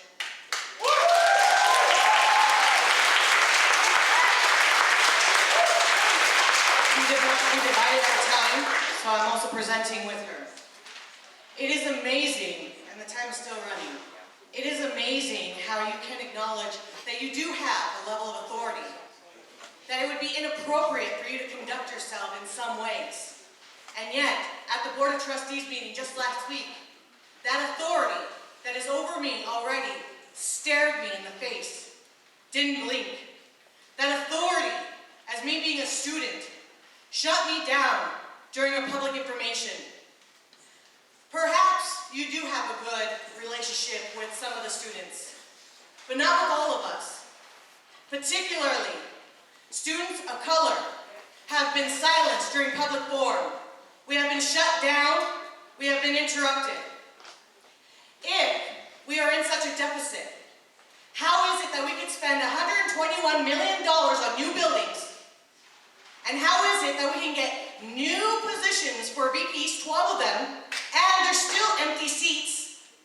And if we're on such lean means, and the students are starving for their programs, how can you justify the insane, robust salary increases with our tuition dollars? We don't have books, we don't have programs, but you have our money in your pocket. Something has to change.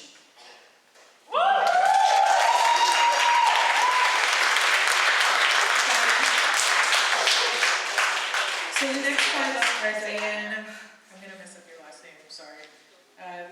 Putri? I was going to give you a shot at it. Okay. Then after that will be Susanna Bradbury, Thomas Otts, Jasmine Stinceros, and Carrie Ann Allegri. So if you guys can step up, and then we'll just call you after that. Thank you. Good evening, President Ely and trustees. My name is Diane Pelletier. I'm a scientist, an anatomist, an educator, and a parent of an 18-year-old who's deciding where to go to college next year. I'm here to talk today about what I perceive as a fundamental disconnect between the current administration's priorities for the college and those of the majority of the faculty. The root of the cause of the problem is a steady erosion over the last 4 years in shared governance.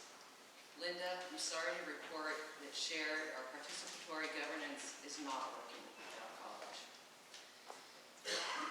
I'm deeply concerned that the Board of Trustees is underinformed and possibly, and sometimes seemingly, underinterested in the problems in shared governance currently at Greenwood College.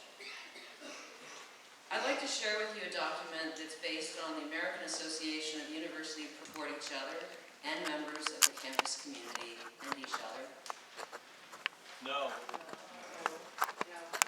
Are negotiations and communications among college constituents open and carried out in good faith and in an atmosphere of trust?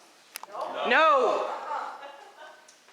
For institutional communication, does consultation with the administration and faculty leadership allow time and a mechanism for leadership to consult with their constituents before offering recommendations?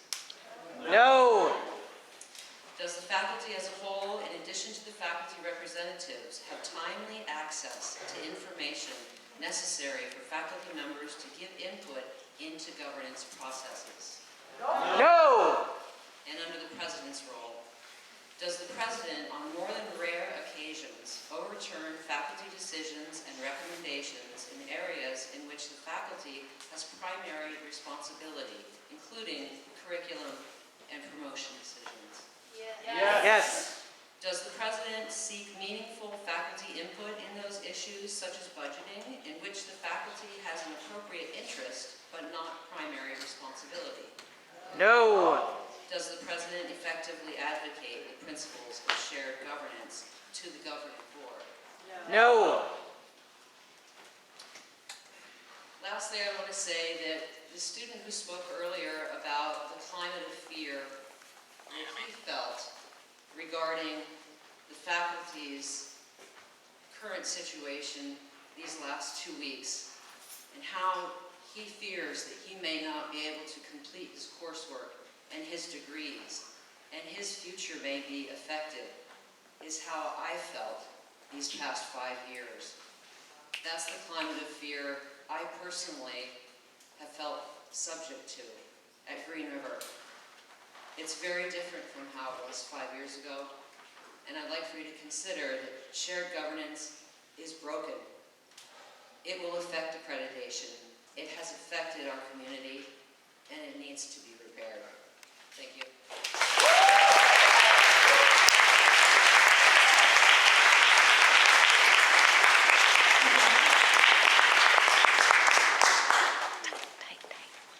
Tighter. Hello, I'm a first-year student, and I would just like to take the time to read a small one-page letter that I did send to the president, the vice president, and all the higher-ups that I let the women in that last Thursday. It's just some concerns, politely stated, with all due respect. I don't do this often, so this is easiest this way. Good evening, my name is Molly, and I'm a first-year student at Green River College. I have much to say, but I'll try to keep it as short as possible. I realize you guys are pretty busy these days, and to be honest, so am I. I'm supposed to be working on my essay, but I'm writing this email instead. Let me start by saying that I love this school and appreciate all the rewarding experiences that my attendance here has provided me so far, both socially and academically. Thank you for that. However, like many of my classmates and professors, I do have a few concerns about the upcoming week. I've been hearing about these budget issues for the past couple of months, starting ironically after our new student union building was finished.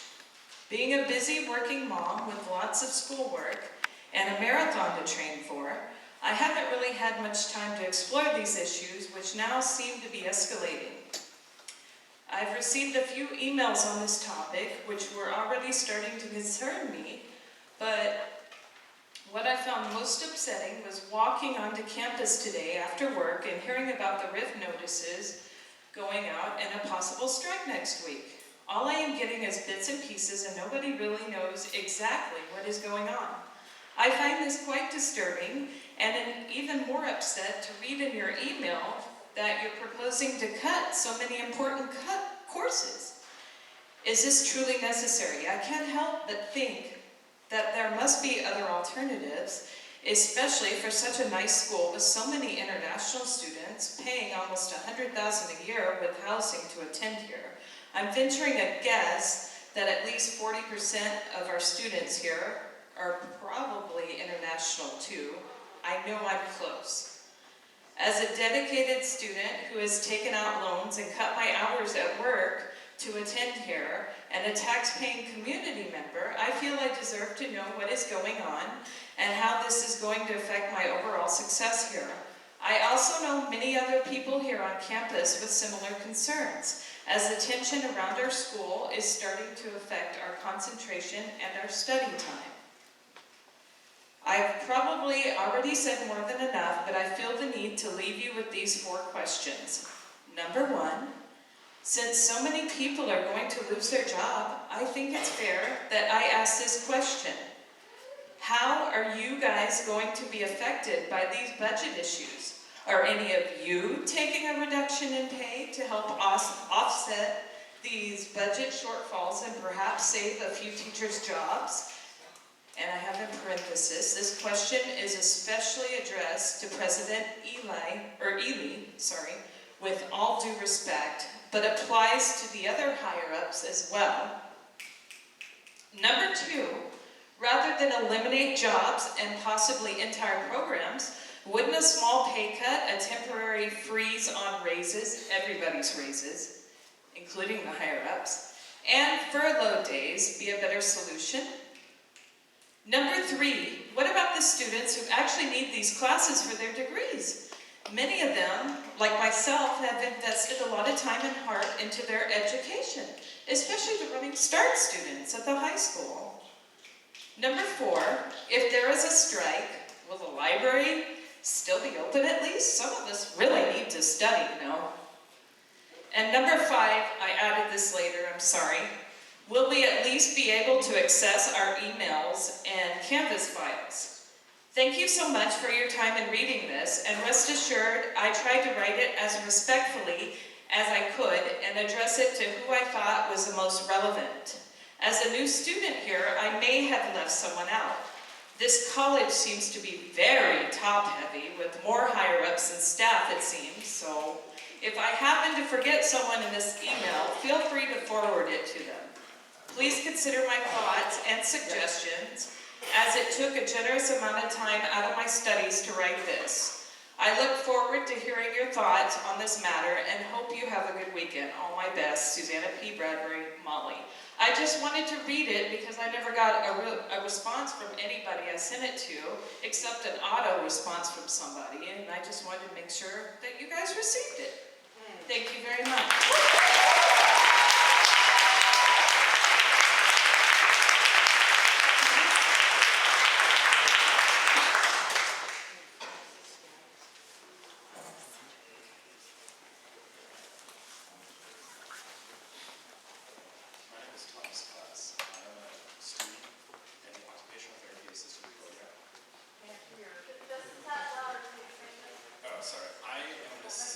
I'm a student in the Occupational Therapy Assistant Program here at Green River Community College. Because of the outstanding performance of this program, such as the higher graduation rate and the much higher employment rate based on this program than other programs in the state of Washington, I was drawn here all the way from Alaska. Since I got here, the professors of the program have been nothing but supportive to me and my fellow classmates. I'm a student with disabilities, and they have assured nothing but success and growth for me as a professional and a student. This program, it's going to be beneficial to everyone in the state of Washington. And cutting it, you're not only taking away from the students and the faculty, but you're taking away from the future of the state and this country. That's all I have to say.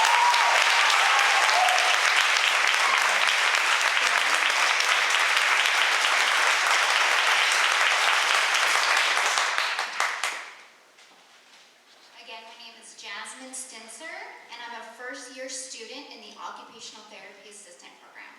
First, let me tell you that this program has been around for 50 years. It was the first accredited program in the state of Washington. I worked hard and got accepted to other programs, but I chose Green River because of the history of the program and what other healthcare professionals were saying about the program. This program produces quality students that we hire.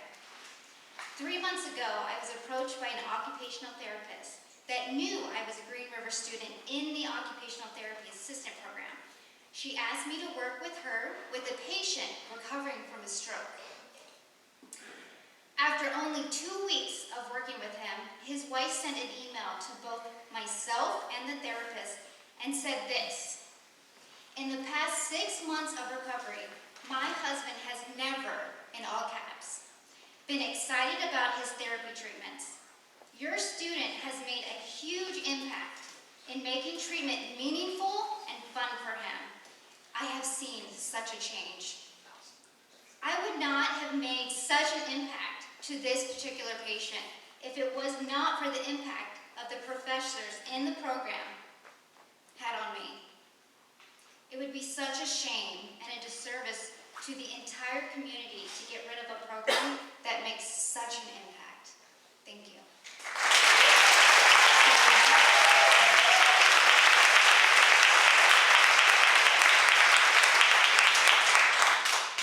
Hello, my name is Carrie Ann Allegri. I'm a student of the Occupational Therapy Assistant Program and president of the Student Occupational Therapy Association. I'm returning to school, working on post-baccalaureate studies, and working to become a licensed occupational therapist. I chose this program due to the high job demand, high level of education, competitive salary, and reputation that Green River has as being the best accredited program in the state. The quality of education, the reputation built in this community over the past 50 years, and the passion and love for OT that each instructor, past and present, convey day in and day out cannot be replicated or found in any other program. After this extensive research and understanding, I made a life-altering decision to move my life across states to be here in Auburn, Washington. Each student in this program has made tremendous sacrifices. Personally, I chose to leave my established life, my family, my friends, a job at which I obtained after my 4 years of college to start over, because this program meets my needs and standards other programs cannot offer. I have spent the past year of my life fully invested in this program and school, and not exploring or beginning other career options. My fellow classmates and I have given so much time and effort to meet the high demands of our program to earn the quality education we deserve. It will be devastating to my efforts, my classmates' efforts, my instructors' efforts, to the community, and to our patients' population to be hit with this unexpected loss of quality education. With that said, if you cut our program, what is a timely manner at which we can continue our education? Who will uphold the accreditation? And will our instructors be able to teach us out? I think those are all questions that need to be pondered, need to be thought of, and putting the students first. Thank you.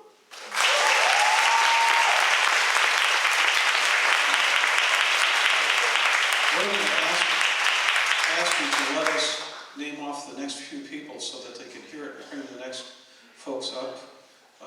We still have just under 40, and we need to get people who have the chance to be spoken and to hear the words spoken as well.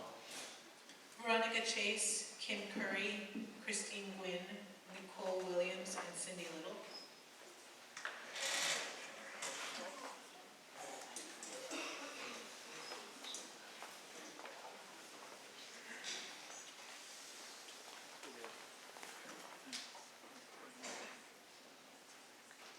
And there's 2 microphones, so please feel free to use whichever one.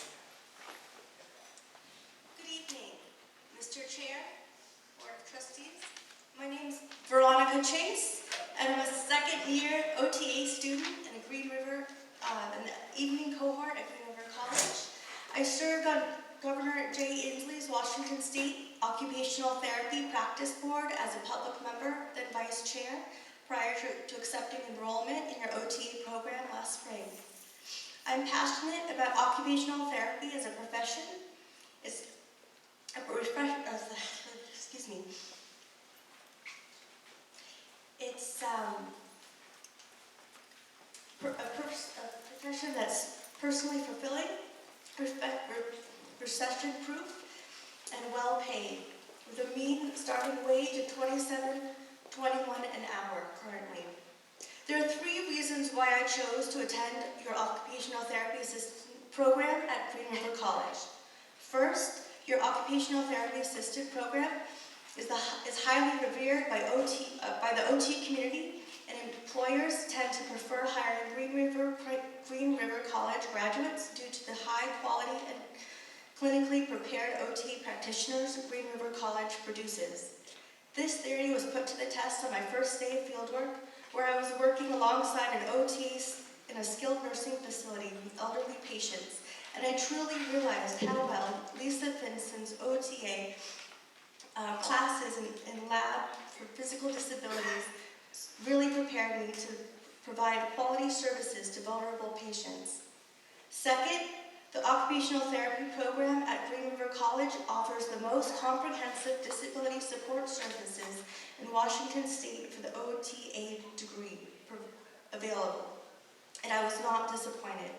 My professors, Lisa Vinson, Melissa Porras Monroe, among other professors, worked closely and seamlessly with myself and disability support services in order to provide reasonable accommodations in both classroom and clinical settings, a sometimes challenging feat for all students with disabilities. The OTA program at Green River College is one example of how Green River College has truly risen to the challenge Jay Inslee set forth to raise the employment rate for people with disabilities from 3 to 5% by 2017. Through its clear commitment to providing equal opportunity to students with disabilities. So I want to thank all of you. My third reason for attending Green River College in the OTA program is that it's the only OTA program in Washington State that offers a flexible hybrid evening program for students of all ages who need the flexibility due to work and family obligations. The outlook for occupational therapy assistants is very good. The United States Bureau of Labor Statistics reported a 41% increase in job growth between the years of 2014 and 2020, as compared to 70% growth on average for all occupations. Losing the OT program at Green River College would be a blow to the future of quality OT professionals in Washington State as a whole. Mr. Chair, Board of Trustees, I urge you to secure the OT program here at Green River College, to continue the 50 years of providing excellent OT practitioners to serve our vulnerable Washingtonians. Thank you.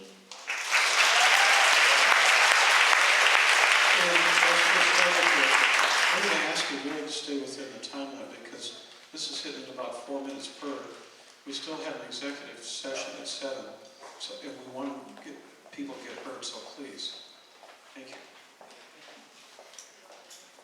Good evening. My name is Kim Curry, and I'm currently a student in the Occupational Therapy Assistant Program in the hybrid program, and I'm here to advocate for the Occupational Therapy Assistant Program. And this is one of the most important things that our instructors have taught us, is how to come and advocate for ourselves and for our profession. And I thank you for that opportunity, and an opportunity for you to see our faces and to meet us. There are a lot of us here who really love our program.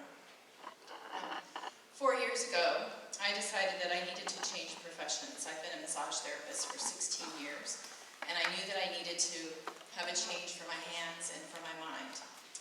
But I wasn't willing to go back to school just for any profession.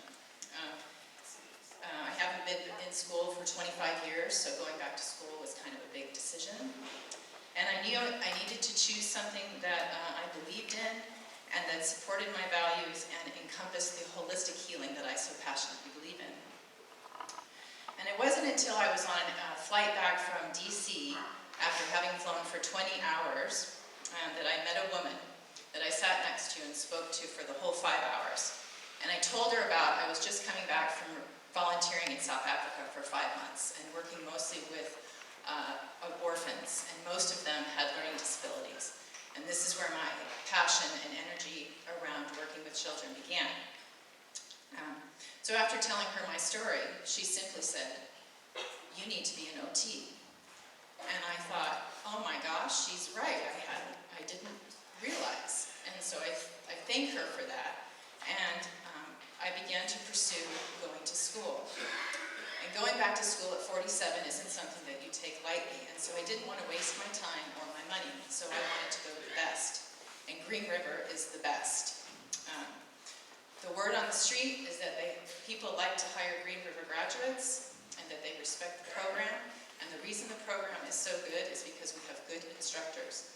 Lisa Finson and Melissa Porras Monroe have made a program that is exceptional.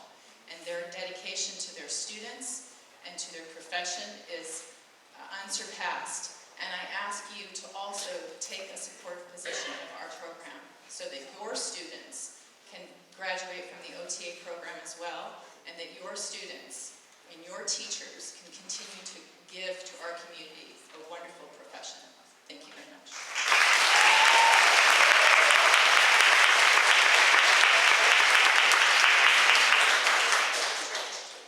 Good evening. My name is Christine McGuire, and I'm also hello, OTA student who really wants to sanitize this mic and all your mics, just because that is something that we look at. We always are looking at the situation and the individual, and we assess what the needs of the individual are. I actually have some physical conditions of my own that I didn't actually get diagnosed until I was 29 years old. I have hypothyroidism and polycystic ovarian syndrome.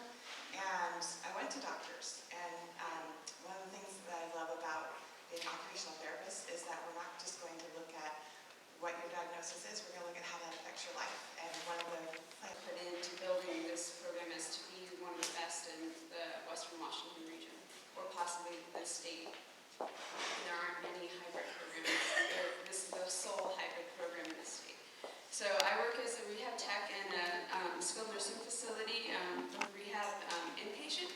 And while I've been there, I've seen the standards of care legislating for us to come into many diverse environments, such as rehab facilities, providing services for seniors who want to age in place in their homes, home health care, and in the public schools, helping special ed students transition into their next step in vocational settings outside of their school system, which is highly lacking in transition from special ed into workforce for those individuals. So Green River has continued to provide a large, vastly valuable source of working professionals for many years in Washington State. And if you cut our program short, you're cutting the dreams and the goals, not only our students here in Green River, but also our community of vulnerable individuals in need of high-quality professional care.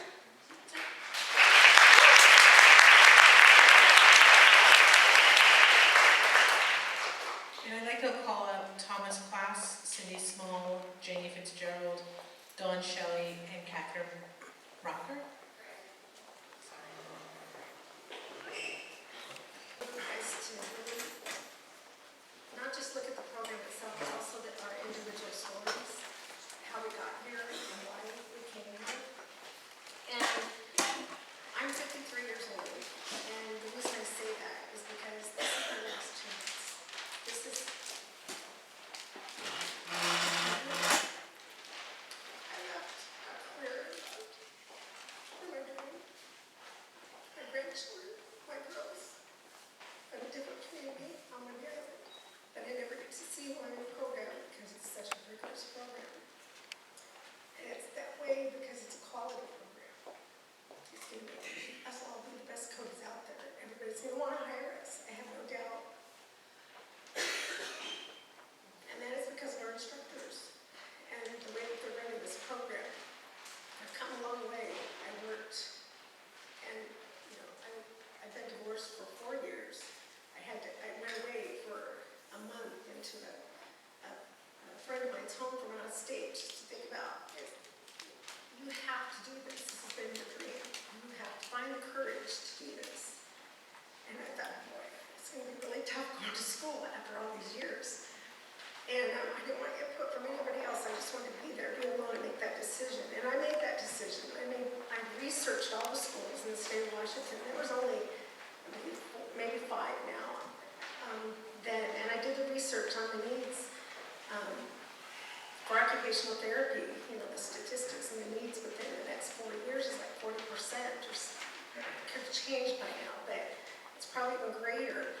But I want you to understand, before you make a decision, please understand, educate yourself on occupational therapy. It is a very unique and needed profession. And I promise you, I have so much I want to say, but I know we're limited, but I'm just going to say to you, every one of you on this board, sometime in your life, is either going to need our services, or is going to know someone who has, or is going to, a family member of some sort. I promise you, you're going to know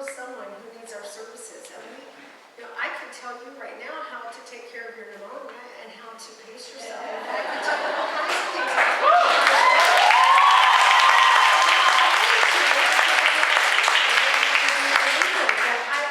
We know all the disorders. You name a disorder and a disease, an illness, and we can tell you about it because of the quality of this program.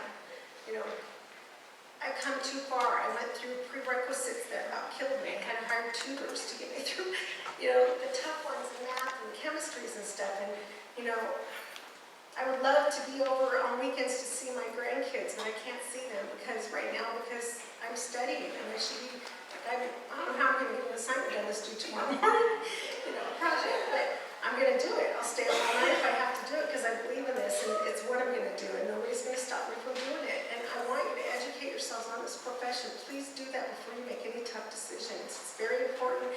And you know what? I had people from Ruby Island telling me that go to Green River. You have to go to Green River if you're going to do this. It is a quality program and they told me it's rigorous. And they were right, but I have faith. I know what I'm going to be doing. You know, I'm going to be highly educated. I will be one of the best coders out there, as well as in my cohorts.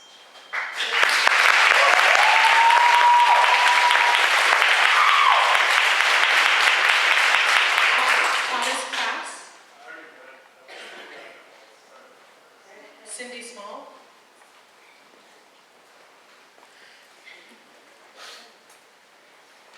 We're joking because she's Cindy Little and I'm Cindy Small. So. Hello, I am Cindy Small, a visual arts instructor who has worked for this college for almost 30 years, starting out as a graphic designer, 7 years as an adjunct, and the last 16 years as full-time instructor. My history here is long. In all that time, this is my first public comment to the board as a concerned educator. I now realize that I did not fully appreciate how fortunate I had been for much of my teaching career here. I had full confidence that the president, the board of trustees, and the faculty could work together for the common good of this institution, and I trusted the decisions made.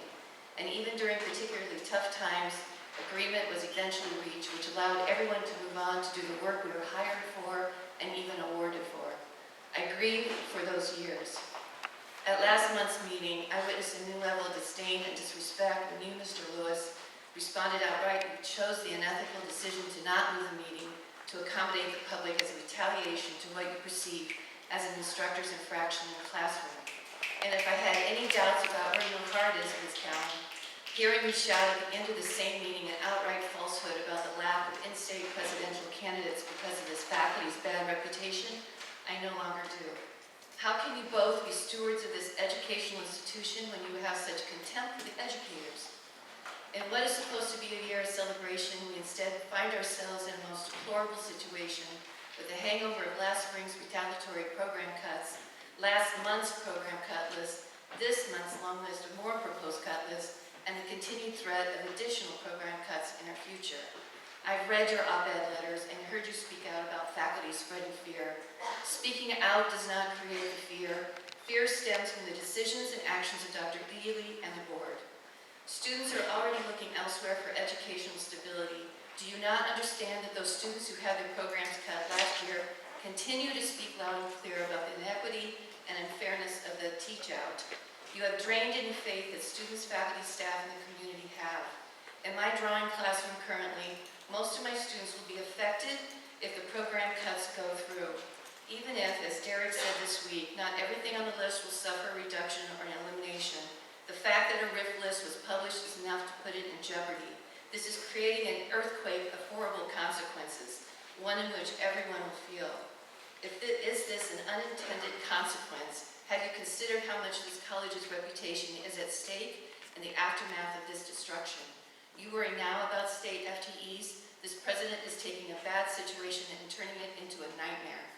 A system has been set up in which the crises created by Dr. Ely's decisions are completely dismissed by you. In this room, I have heard people literally crying in the hopes to wake you up out of your deafness and blindness of leadership. You have heard over and over and over passionate and informed citizens speak of the issues that surround students, staff, and faculty. Physicists, engineers, mathematicians, writers, sociologists, carpenters, artists, business leaders, historians, poets, anthropologists, economists, students, parents, Local business owners, community members, legislators, mayors, all have tried to get through. Are you saying that everyone is wrong? How loud do our voices have to get to be heard through your bubble? A former student, a veteran, and a President Award winner sent me this quote by John Dewey in 1895. It is advisable that the teacher should understand and even be able to criticize the general principles upon which the whole educational system is formed and administered. He is not like a private soldier in an army, expected merely to obey, or like a cog in a wheel, expected merely to respond to and transmit external energy. He must be an intelligent medium of action. I am appealing to the newest board members when I say that you too are stewards of this college in which so many devoted people care so much about. When people lay their livelihoods on the line to give you the hard truth of the situation, this is something to take notice of. You don't find that kind of courage and passion every day. As a senior member of this college, I'm asking for the same courage from you. Please stop this rift process and save this college. Thank you.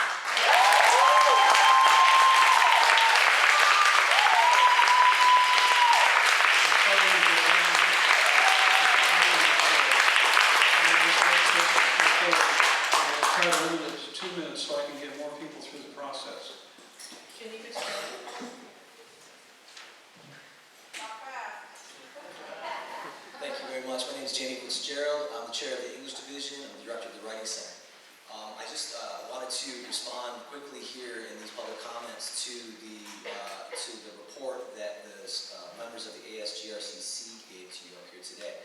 I want to commend them on the letter that they wrote and delivered here today. While I agree with all of their choices that they articulated so clearly in that letter, and while I agree with that idea that there is a climate of fear on this campus, and while I applaud them for the courage that it took to draft such a letter and deliver it here today, amidst all of this chaos, amidst all of this turmoil on campus, I can't speak highly enough, especially as an English instructor, of how well written that was.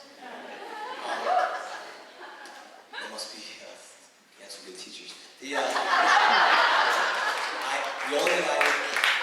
only thing I would take exception to in the letter is that instructors have somehow put students in the line of fire, that instructors are using students as bargaining chips. I wholly reject that notion. What instruction is responsible for doing is exposing students to real-life scenarios and problems in our world. And what's happening at Green River right now, and it breaks my heart to say this, is a case study in the commercialization of higher education. And our students need to see is exactly how this is at work at this college. And yes, it's painful.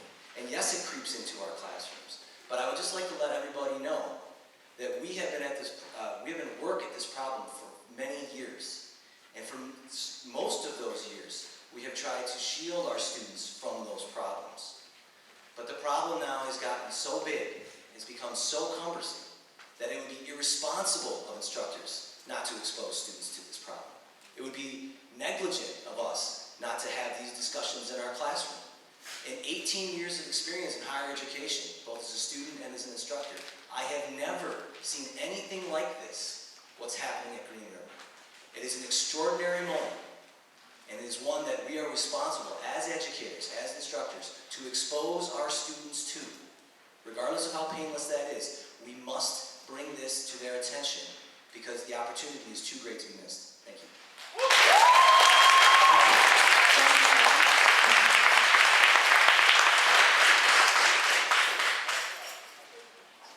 Hello, I am a 32-year-old student here currently at the higher ed program in the occupational therapy program. I drive an hour or more, about 2 to 3 times a week, to receive an unparalleled education. Going to school to become a OTA, well, it wasn't quite just a light choice.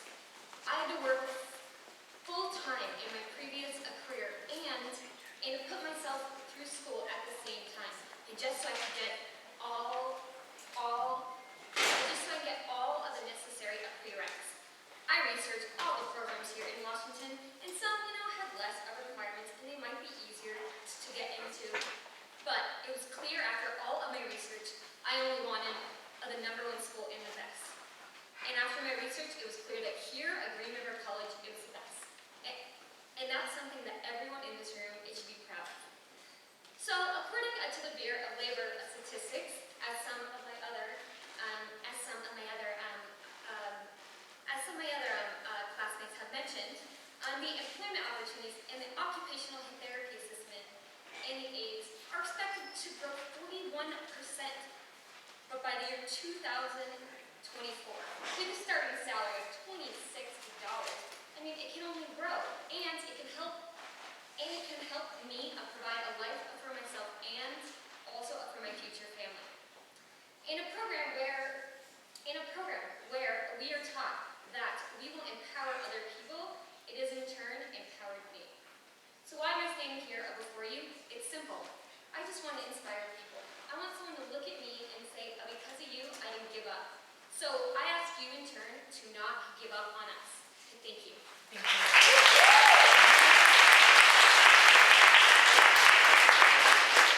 Before you start, I just want to call the next 5 people: Mark Milbauer, Karshul Turner, Dana Hainsley, Jill Bradbury, and Chris Castro. Hello, and thank you for taking the time to allow us to put our faces to our names as students of Green River College. My name is Catherine Brandner. I've been a student here since 2012, and I'm currently in the spring 2015 Occupational Therapy Assistant Hybrid Program. Our cohort is set to graduate next year, and we are excited as each day passes and we get closer and closer to fulfilling our goals. I am full of passion for occupational therapy, and I hope to share that with you. But I know that passion can't solve all the dilemmas we have. So I want to share 2 pertinent facts that I feel you need to know before making the decision to cut or keep the OTA program.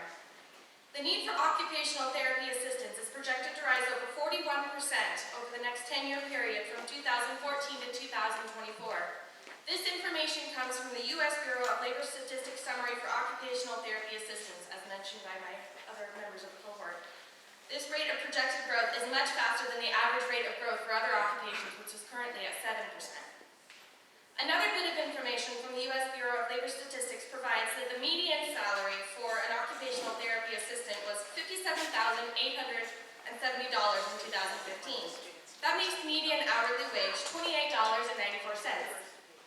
Green River College has an important role in the growth of employment for occupational therapy assistants by being a catalyst to producing qualified and competent occupational therapy assistants through the OTA program offered here. As our population continues to live longer and healthcare jobs are growing to meet the needs of an aging population, occupational therapy practitioners will be there to assist our clients in living their lives to the fullest, no matter their unique barriers to that quest. We all have our ways that we want about being the change that we want to see in the world. Being an occupational therapy assistant is the path that I have chosen to do just that. Strengths that make competent OT practitioners are compassion, creativity, attention to detail, flexibility, and good interpersonal skills. I chose to enter the OTA program at Green River College because of its reputation for producing qualified and competent OTA graduates. I have been extremely satisfied with the quality of the instruction I have received and the passion for which our instructors have in their role in educating future occupational therapy practitioners. The hybrid nature of the program has enabled me to be able to attend school and better myself. I had a baby just weeks before starting the OTA program, and my long commute from Chehalis was another barrier between me and my dreams of becoming an OT practitioner. If not for the hybrid program offered here, I might not have had the chance to meet my goal. Green River College would be doing itself, its students, the profession of occupational therapy, and all the clients that benefit from occupational therapy a great service to keep offering this life-changing program for years to come. We support our instructors in all that they do for us and for this college, and thank you for your time.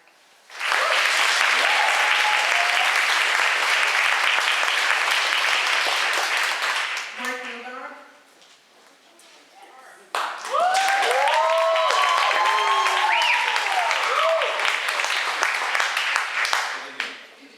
I'm here as a community member, a taxpayer, the father of 4 children who went to Green River Community College, and I'm also here as a former employee of a community college, a college that fostered, through tough times, and through tough financial times, still fostered a morale, a positive morale, and a family-like feeling. I'm not going to belabor the points that were made here tonight, although based on your inaction of the 3 votes of no confidence in President Ely, the the vote of no confidence in you as the board.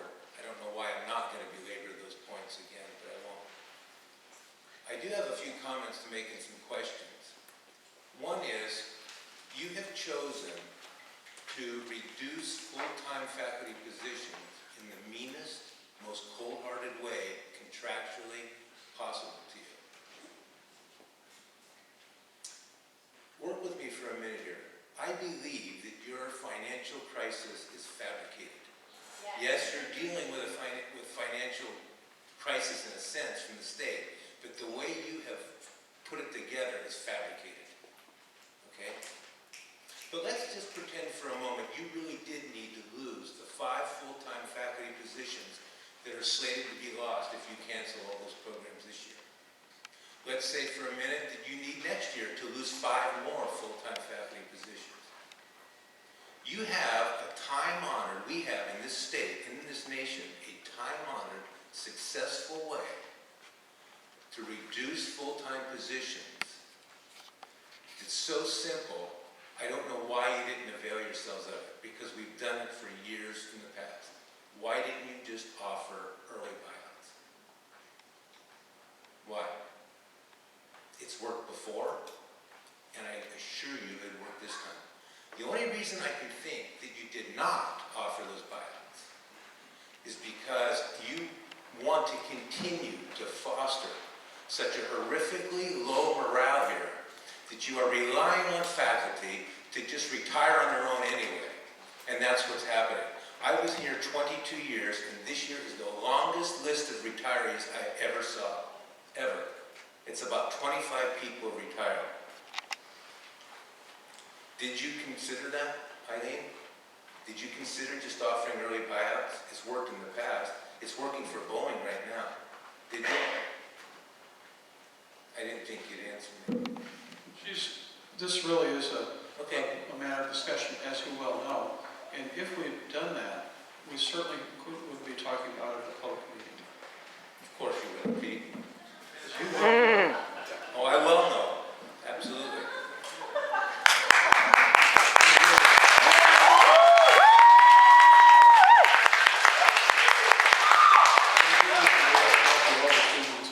Okay, well, I just make one quick little comment, share a little incident that happened to me last October. I was down in Kent getting my driver's license renewed.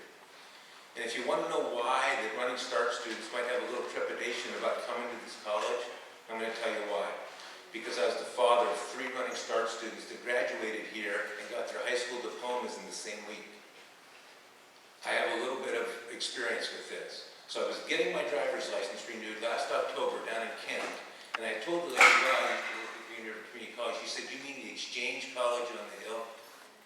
Perception is everything, right? I know that. I work for a national company with 6,000 employees. Everything's based on perception and our customer service indexes, okay? And my final comment is this. One of the heads of that corporation recently told me there are managers that are bean counters and they're good clerical managers. What we want is managers that are leaders. This ain't it. Thank you.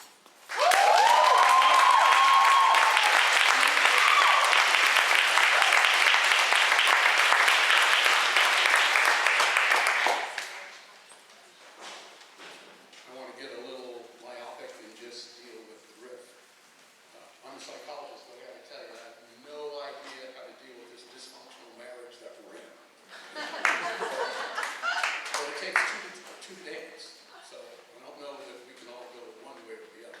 But leaving that aside, I do want to talk about the RIF, and I want to preface that with, I know, given the last board meeting, which was the most bizarre thing I've seen in 40 years, that it probably appears to us we're pretty irrational folk. However, I'm going to do something which I should do, just speak for my fellow faculty people. They are eminently rational if they have data and good logic. And that's going to be my ask. Right? So I believe if we had reliable, valid, powerful data, Linda, go back to my data person, right? That said, A, you've got a financial crisis, and B, this is the only or best way to deal with it. I think we back down. We're not unreasonable, right? So, for me, the ask is exactly that, and much to my chagrin, as I was sitting there, I thought, 3 of your board members stole my thunder. I mean, really? The process and good, reliable, valid data. So, what would that look like? That looks like we run numbers. And Eileen, I don't think we're trying to cook books. I think it's the numbers you have, right? But when you run those things, they're full of assumptions and mistakes, et cetera, it's like a first draft. And so then when other people kind of look at that, they say, what about, right? David, I'm going to pick on you. It's got a list of things, right? Now, I'm going to go agnostic. I don't know who's right, who's wrong. I don't need them. I do need the process, to be fair. And so what that looks like is you take the stuff that David gave you and you say, geez, this is interesting. I wonder if I went wrong. I wonder if I didn't account for something. I wonder if whatever, right? And then what you do is you find out, oh, I made this mistake, or what about? And you go back to him. And that goes back and forth until you're all satisfied that you have good data and good logic, right? Because we're trying to do what's best for the college. What we want is beside the point, right? We're not getting paid for what we want. We're paid to do the best thing for the college. And so my ask is a dedication, a commitment to getting good, reliable, valid data. And what that means is you can defend it. It's not good data because it comes from you. Our data isn't good data because it comes from us. But it's math. Math is a closed system. It has right and wrong. Psychology, it's like, it depends. It's my out for all my students. But no, there's a right and wrong answer in that. So I'm asking for the commitment, A, to hold the interests of the college, not what we know, and a commitment to get that reliable, valid data and good, reliable, valid reasoning to the exclusion of everything else. I think if we do that, we can get by this real thing. It's not rocket science, but we have to commit to that. And part of that means, and this is going to tick everybody off, you have to get amnestic for everything that's happened before. None of it matters. The only thing that matters is what are we going to do now? What are we going to do from here on? And that's a necessary but not sufficient condition. I don't think for a minute it's going to solve everything. But I know if we don't do it, we're not going to solve it. So my worry is David comes up and does it, and we don't get back to him, right? We don't say, dude, I heard you, man. Here's where you're wrong, and here's where you're right, et cetera, et cetera. What it sounds like to us is, or to David is, sucks to be you, right? And that's the thing we have a problem with. I'm not saying anybody's at fault. I don't really care what's happening in the past. Let's not make that mistake now. So, thanks for your time.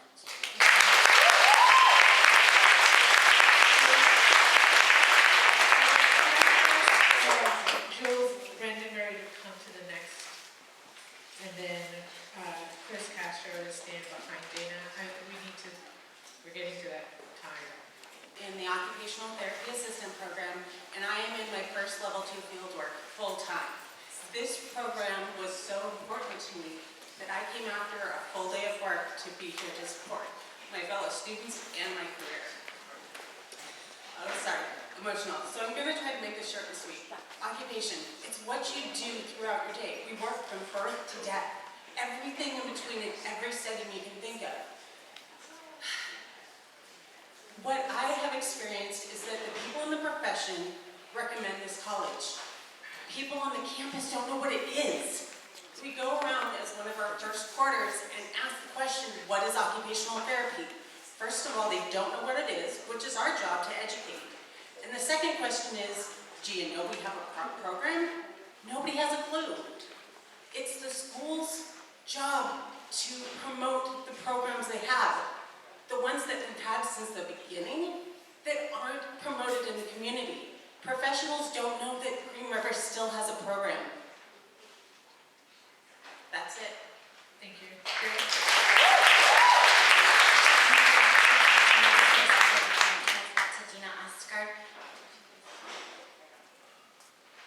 Hi, I'm Gina Osgard, and I'm Year, and I've worked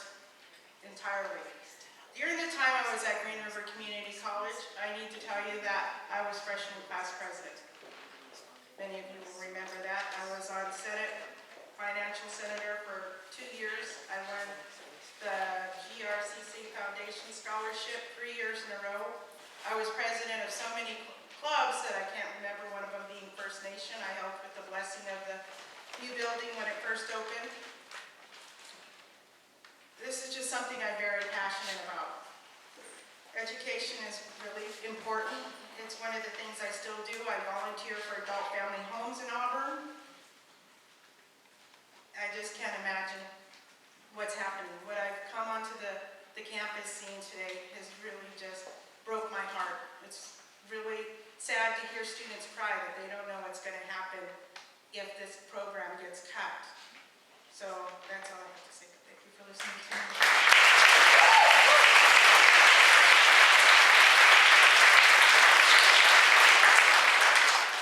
So Julie, Duffy, Jade, Roxy, and Jamie, can you please come to the forefront? Last call. Before I speak, I just want to make sure that it's sinking into all of you just how passionate you are about the CODA program here at Green River. We're all here. How many of us have signed up to talk tonight because we're passionate about what we do and we're passionate about keeping this program? That being said, my story is very similar to the last one you heard.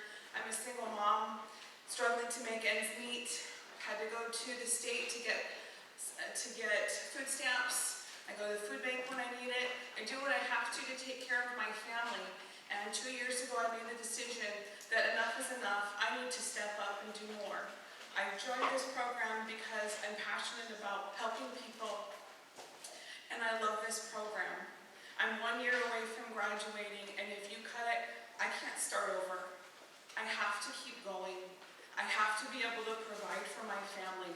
When I graduate, I will make twice at least what I make now, and I will be able to get off of state help and support my family all on my own. So please, I beg you to consider keeping the OTA program, not only for the people out in the community that we will help, but also for us, the students, and how important it is to us and our success in our future. Thank you.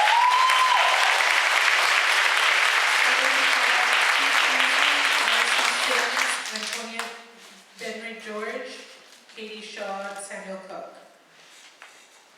Keith Beasley, Marcy Sims, Antonia, Katie Shaw, and Samuel Cook. As they're walking up, can I also get Chris Cass Brindle, Glenn Martin, Jill Petrie, Jennifer Wall, and Kristen Luthi. Keith Beasley told me he's going to wait right now. He's in the back. I'm Marcy Sims, and I've been a teacher here at Green River for 21 years. And you might see that I'm being dressed today by my students. They gave me some activism stuff to wear, so I'm wearing that in their honor. And I just want to say, even though I've been a teacher here for 21 years, today I want to take off my teacher hat, and I want to speak to you as a first-generation community college student many, many, many years ago. And I'm passionate about community colleges and what we do, and that's why I returned to it after 9 years of full-time college and 2 jobs to get through my college. So here I am, and I love this college, and I've been here forever. And I, like Harsh, am heartbroken to see how divided we are in this, what I loved what he said, dysfunctional marriage. But with my teacher hat off and my student hat on, I was really thinking about what is it that I remember from my years in community college. And what I remember, of course, are my classes. And what I remember are my teachers. And what I remember is the breadth and variety of classes I was able to take as I tried to figure out what I wanted to be when I grew up. And so I ask you to take that into consideration when you're thinking about cutting programs or classes. Then what you're really doing is taking away opportunity for students to figure out who and what they want to be. And even if they're already figured it out, like an engineering major, I recommend to my students, well, take drama. Or one of my students wants to be a lawyer, and I told him last week, you should take improvisational drama because you might feel more comfortable speaking in public, and that has been the case. So don't forget that a variety of courses feeds into whatever major. It helps us figure it out, and it adds to our variety, and it adds to who we are as a community college. I will tell you now that I never once have thought about what my buildings look like at my community college, but I think every day about those everyday heroes, the teachers and the classes that I took. Thank you.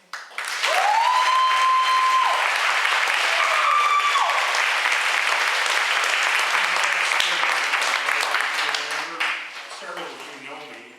I'm a 45-year carpenter and also a 33rd District Democrat, and I vote. I'm concerned that the level of intimidation and the way that the individuals in this community college, and trust me, it's a community college, not a trustee board college. This needs to be changed and it needs to be taken care of. We can fix it outside of this room, or you guys can fix it in this room, okay?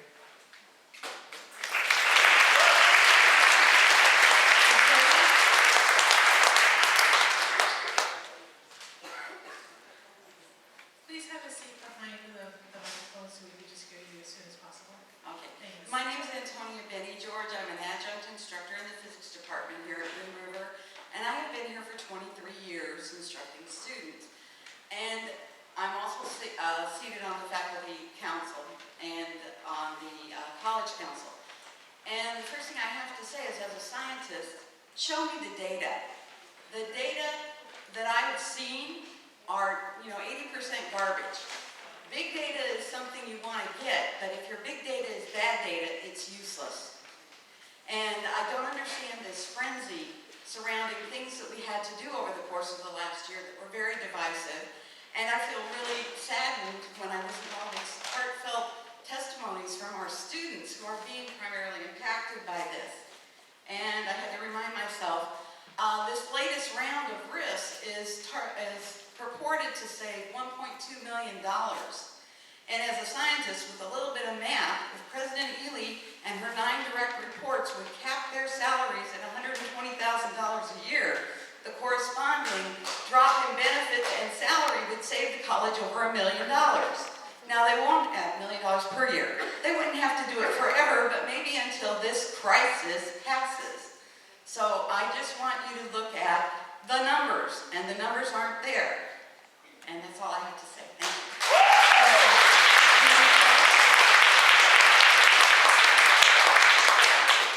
My name is Katie Shaw. I'm a geology and oceanography instructor here. I almost got fired this year. I look forward to being fired again next year. I am here to enhance a little bit of the information that you mentioned early in your meeting on the correspondence that you had received. You mentioned that you had received a letter from Robert Filson. He is my predecessor. He has been my teaching mentor for years. He's been an important member of the community at large, as well as Green River. And I want to pull out 2 short paragraphs from the letter that he sent. The first one introduces who he is. I started teaching geology, this is a quote from Bob. I started teaching geology at Green River in 1980 and was a tenured instructor until my retirement from full-time teaching in 2012. Since that time, I've taught occasionally as an adjunct instructor in geology. This is the first time in 36 years that I have felt it necessary to express my concerns about what is happening at the college to the board. He has quite a few very important and generous things to say about geology in particular, which I'll skip over, but he does have a paragraph at the end, 2 paragraphs at the end, that I think are relevant and important to the college as a whole. Quote, the PPP has been an ill-advised and poorly executed process that has only made the atmosphere on campus more problematic. Years ago, I worked for Texaco Incorporated as an exploration geologist. The environment in that workplace was similar in many ways to the current work environment at Green River. Employees and management were regularly in conflict and morale was low. Many of the talented employees switched to other companies. When Texaco was bought out by Chevron, I wondered what part of the failure of Texaco was a result of poor management of employees. As demonstrated by the recent faculty union activities on this campus, the discontent is widespread. We do not have, quote, just a few troublesome faculty members, close quote. I fear that the problems between Dr. Ely and the faculty have gone beyond the point where there can be resolution in any reasonable time period. I am concerned that if there is no change, there will be long-lasting negative effects on the education of our students and on the reputation of the college. Those are Bob's words. I have a number of things that I would potentially say on my own behalf. However, I did not prepare them, so I'm just going to step away. Thank you.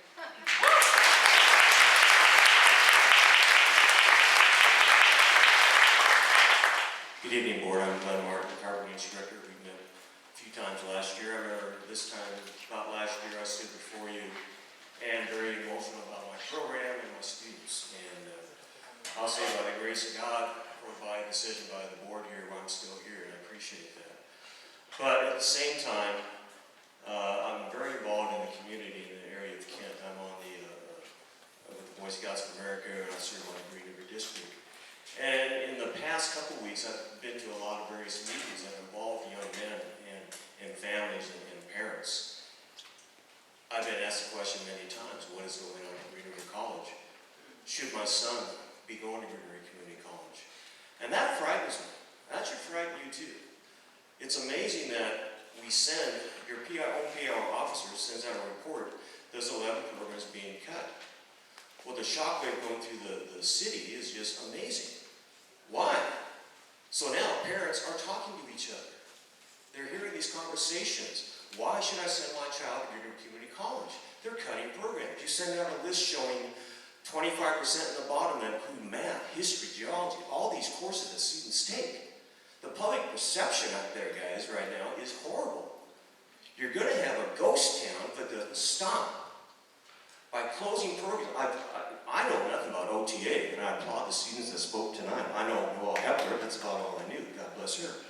Oh my gosh, the stories are telling us right now. Well, why would you risk the reputation of the college by publicizing things so publicly about possibly eliminating these programs? And it's always the same spiel, 1.2 million, 4.5 million. That's the same spiel that comes out every single time. Why not instead come out with spiels going, hey, we might have some solutions here. You're not doing that. So your public perception around this community, what I've seen through my voting with the Scouts of America, Boy Scouts of America, is getting thrashed. You're going to lose FTEs by what's been going on, what's being said, what's being publicized by your own PIO officer. That's got to stop. You've got to change your image of this college, folks. I probably got about another 5 years, hopefully, left to teach and finish up my career.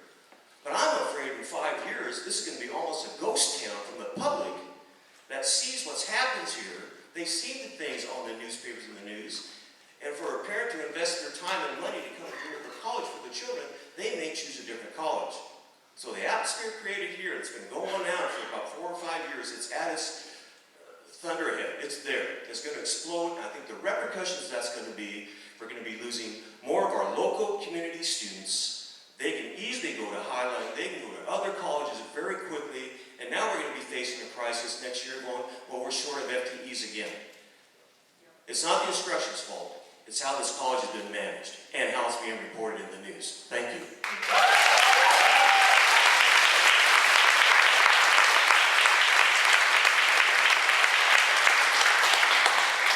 Hi, my name is Sam, and I have a master's degree, so my mom always told me I'm pretty smart. I assume you guys are smart too, or you wouldn't be where you are. So, we've heard a lot of passion today. I'm going to try to be dispassionate and objective.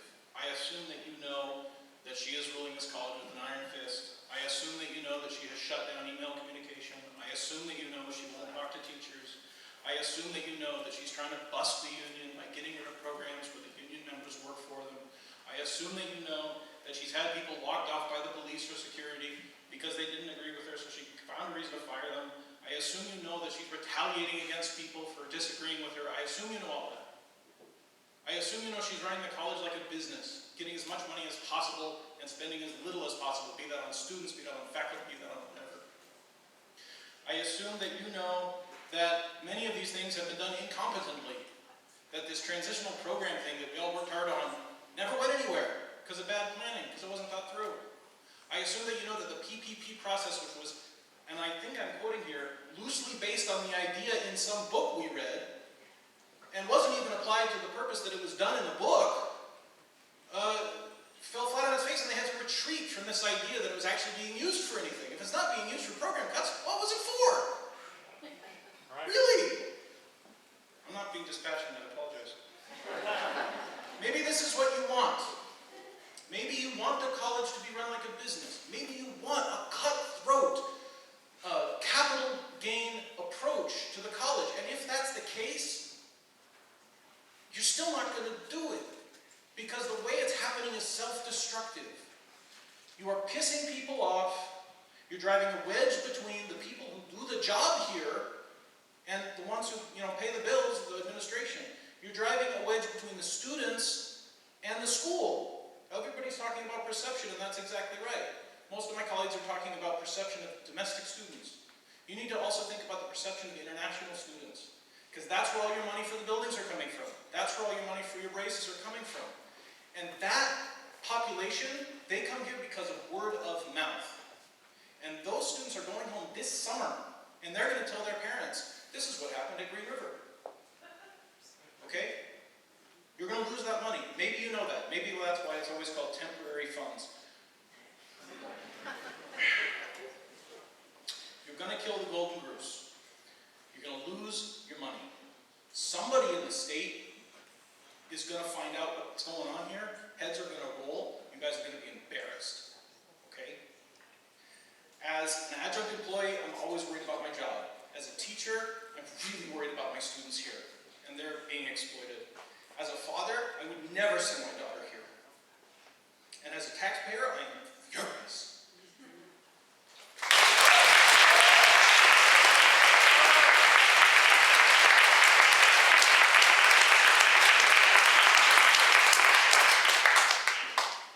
Hi, I'm Jill Petrie. I'm a person that lives in the community and I work in the community. I'm a graduate from the OTA program 25 years ago. I have worked in the Auburn School District for the last 23 years and have been a supervisor for probably over 200 of the students that have come out of the OTA program. I am also on the advisory board for the OTA program. I have supported this program from the time that I went into it when I was 32 years old. And it is an awesome program. It has only improved over the years.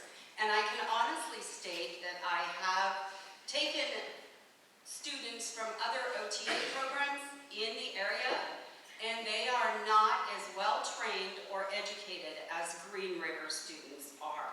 They're required to go 10 weeks for their clinical level 2 experiences, where other colleges are only requiring 8.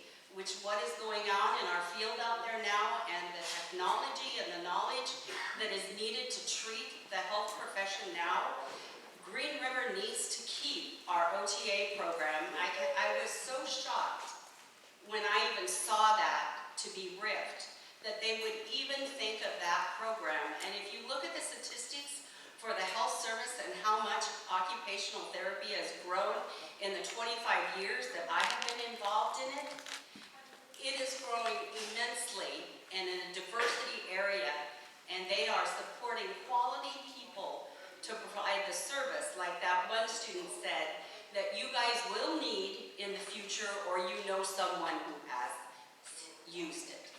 Thank you. Thank you very much. That concludes our public comment period. We will be moving to executive session in accordance with the Open Public Meeting Law.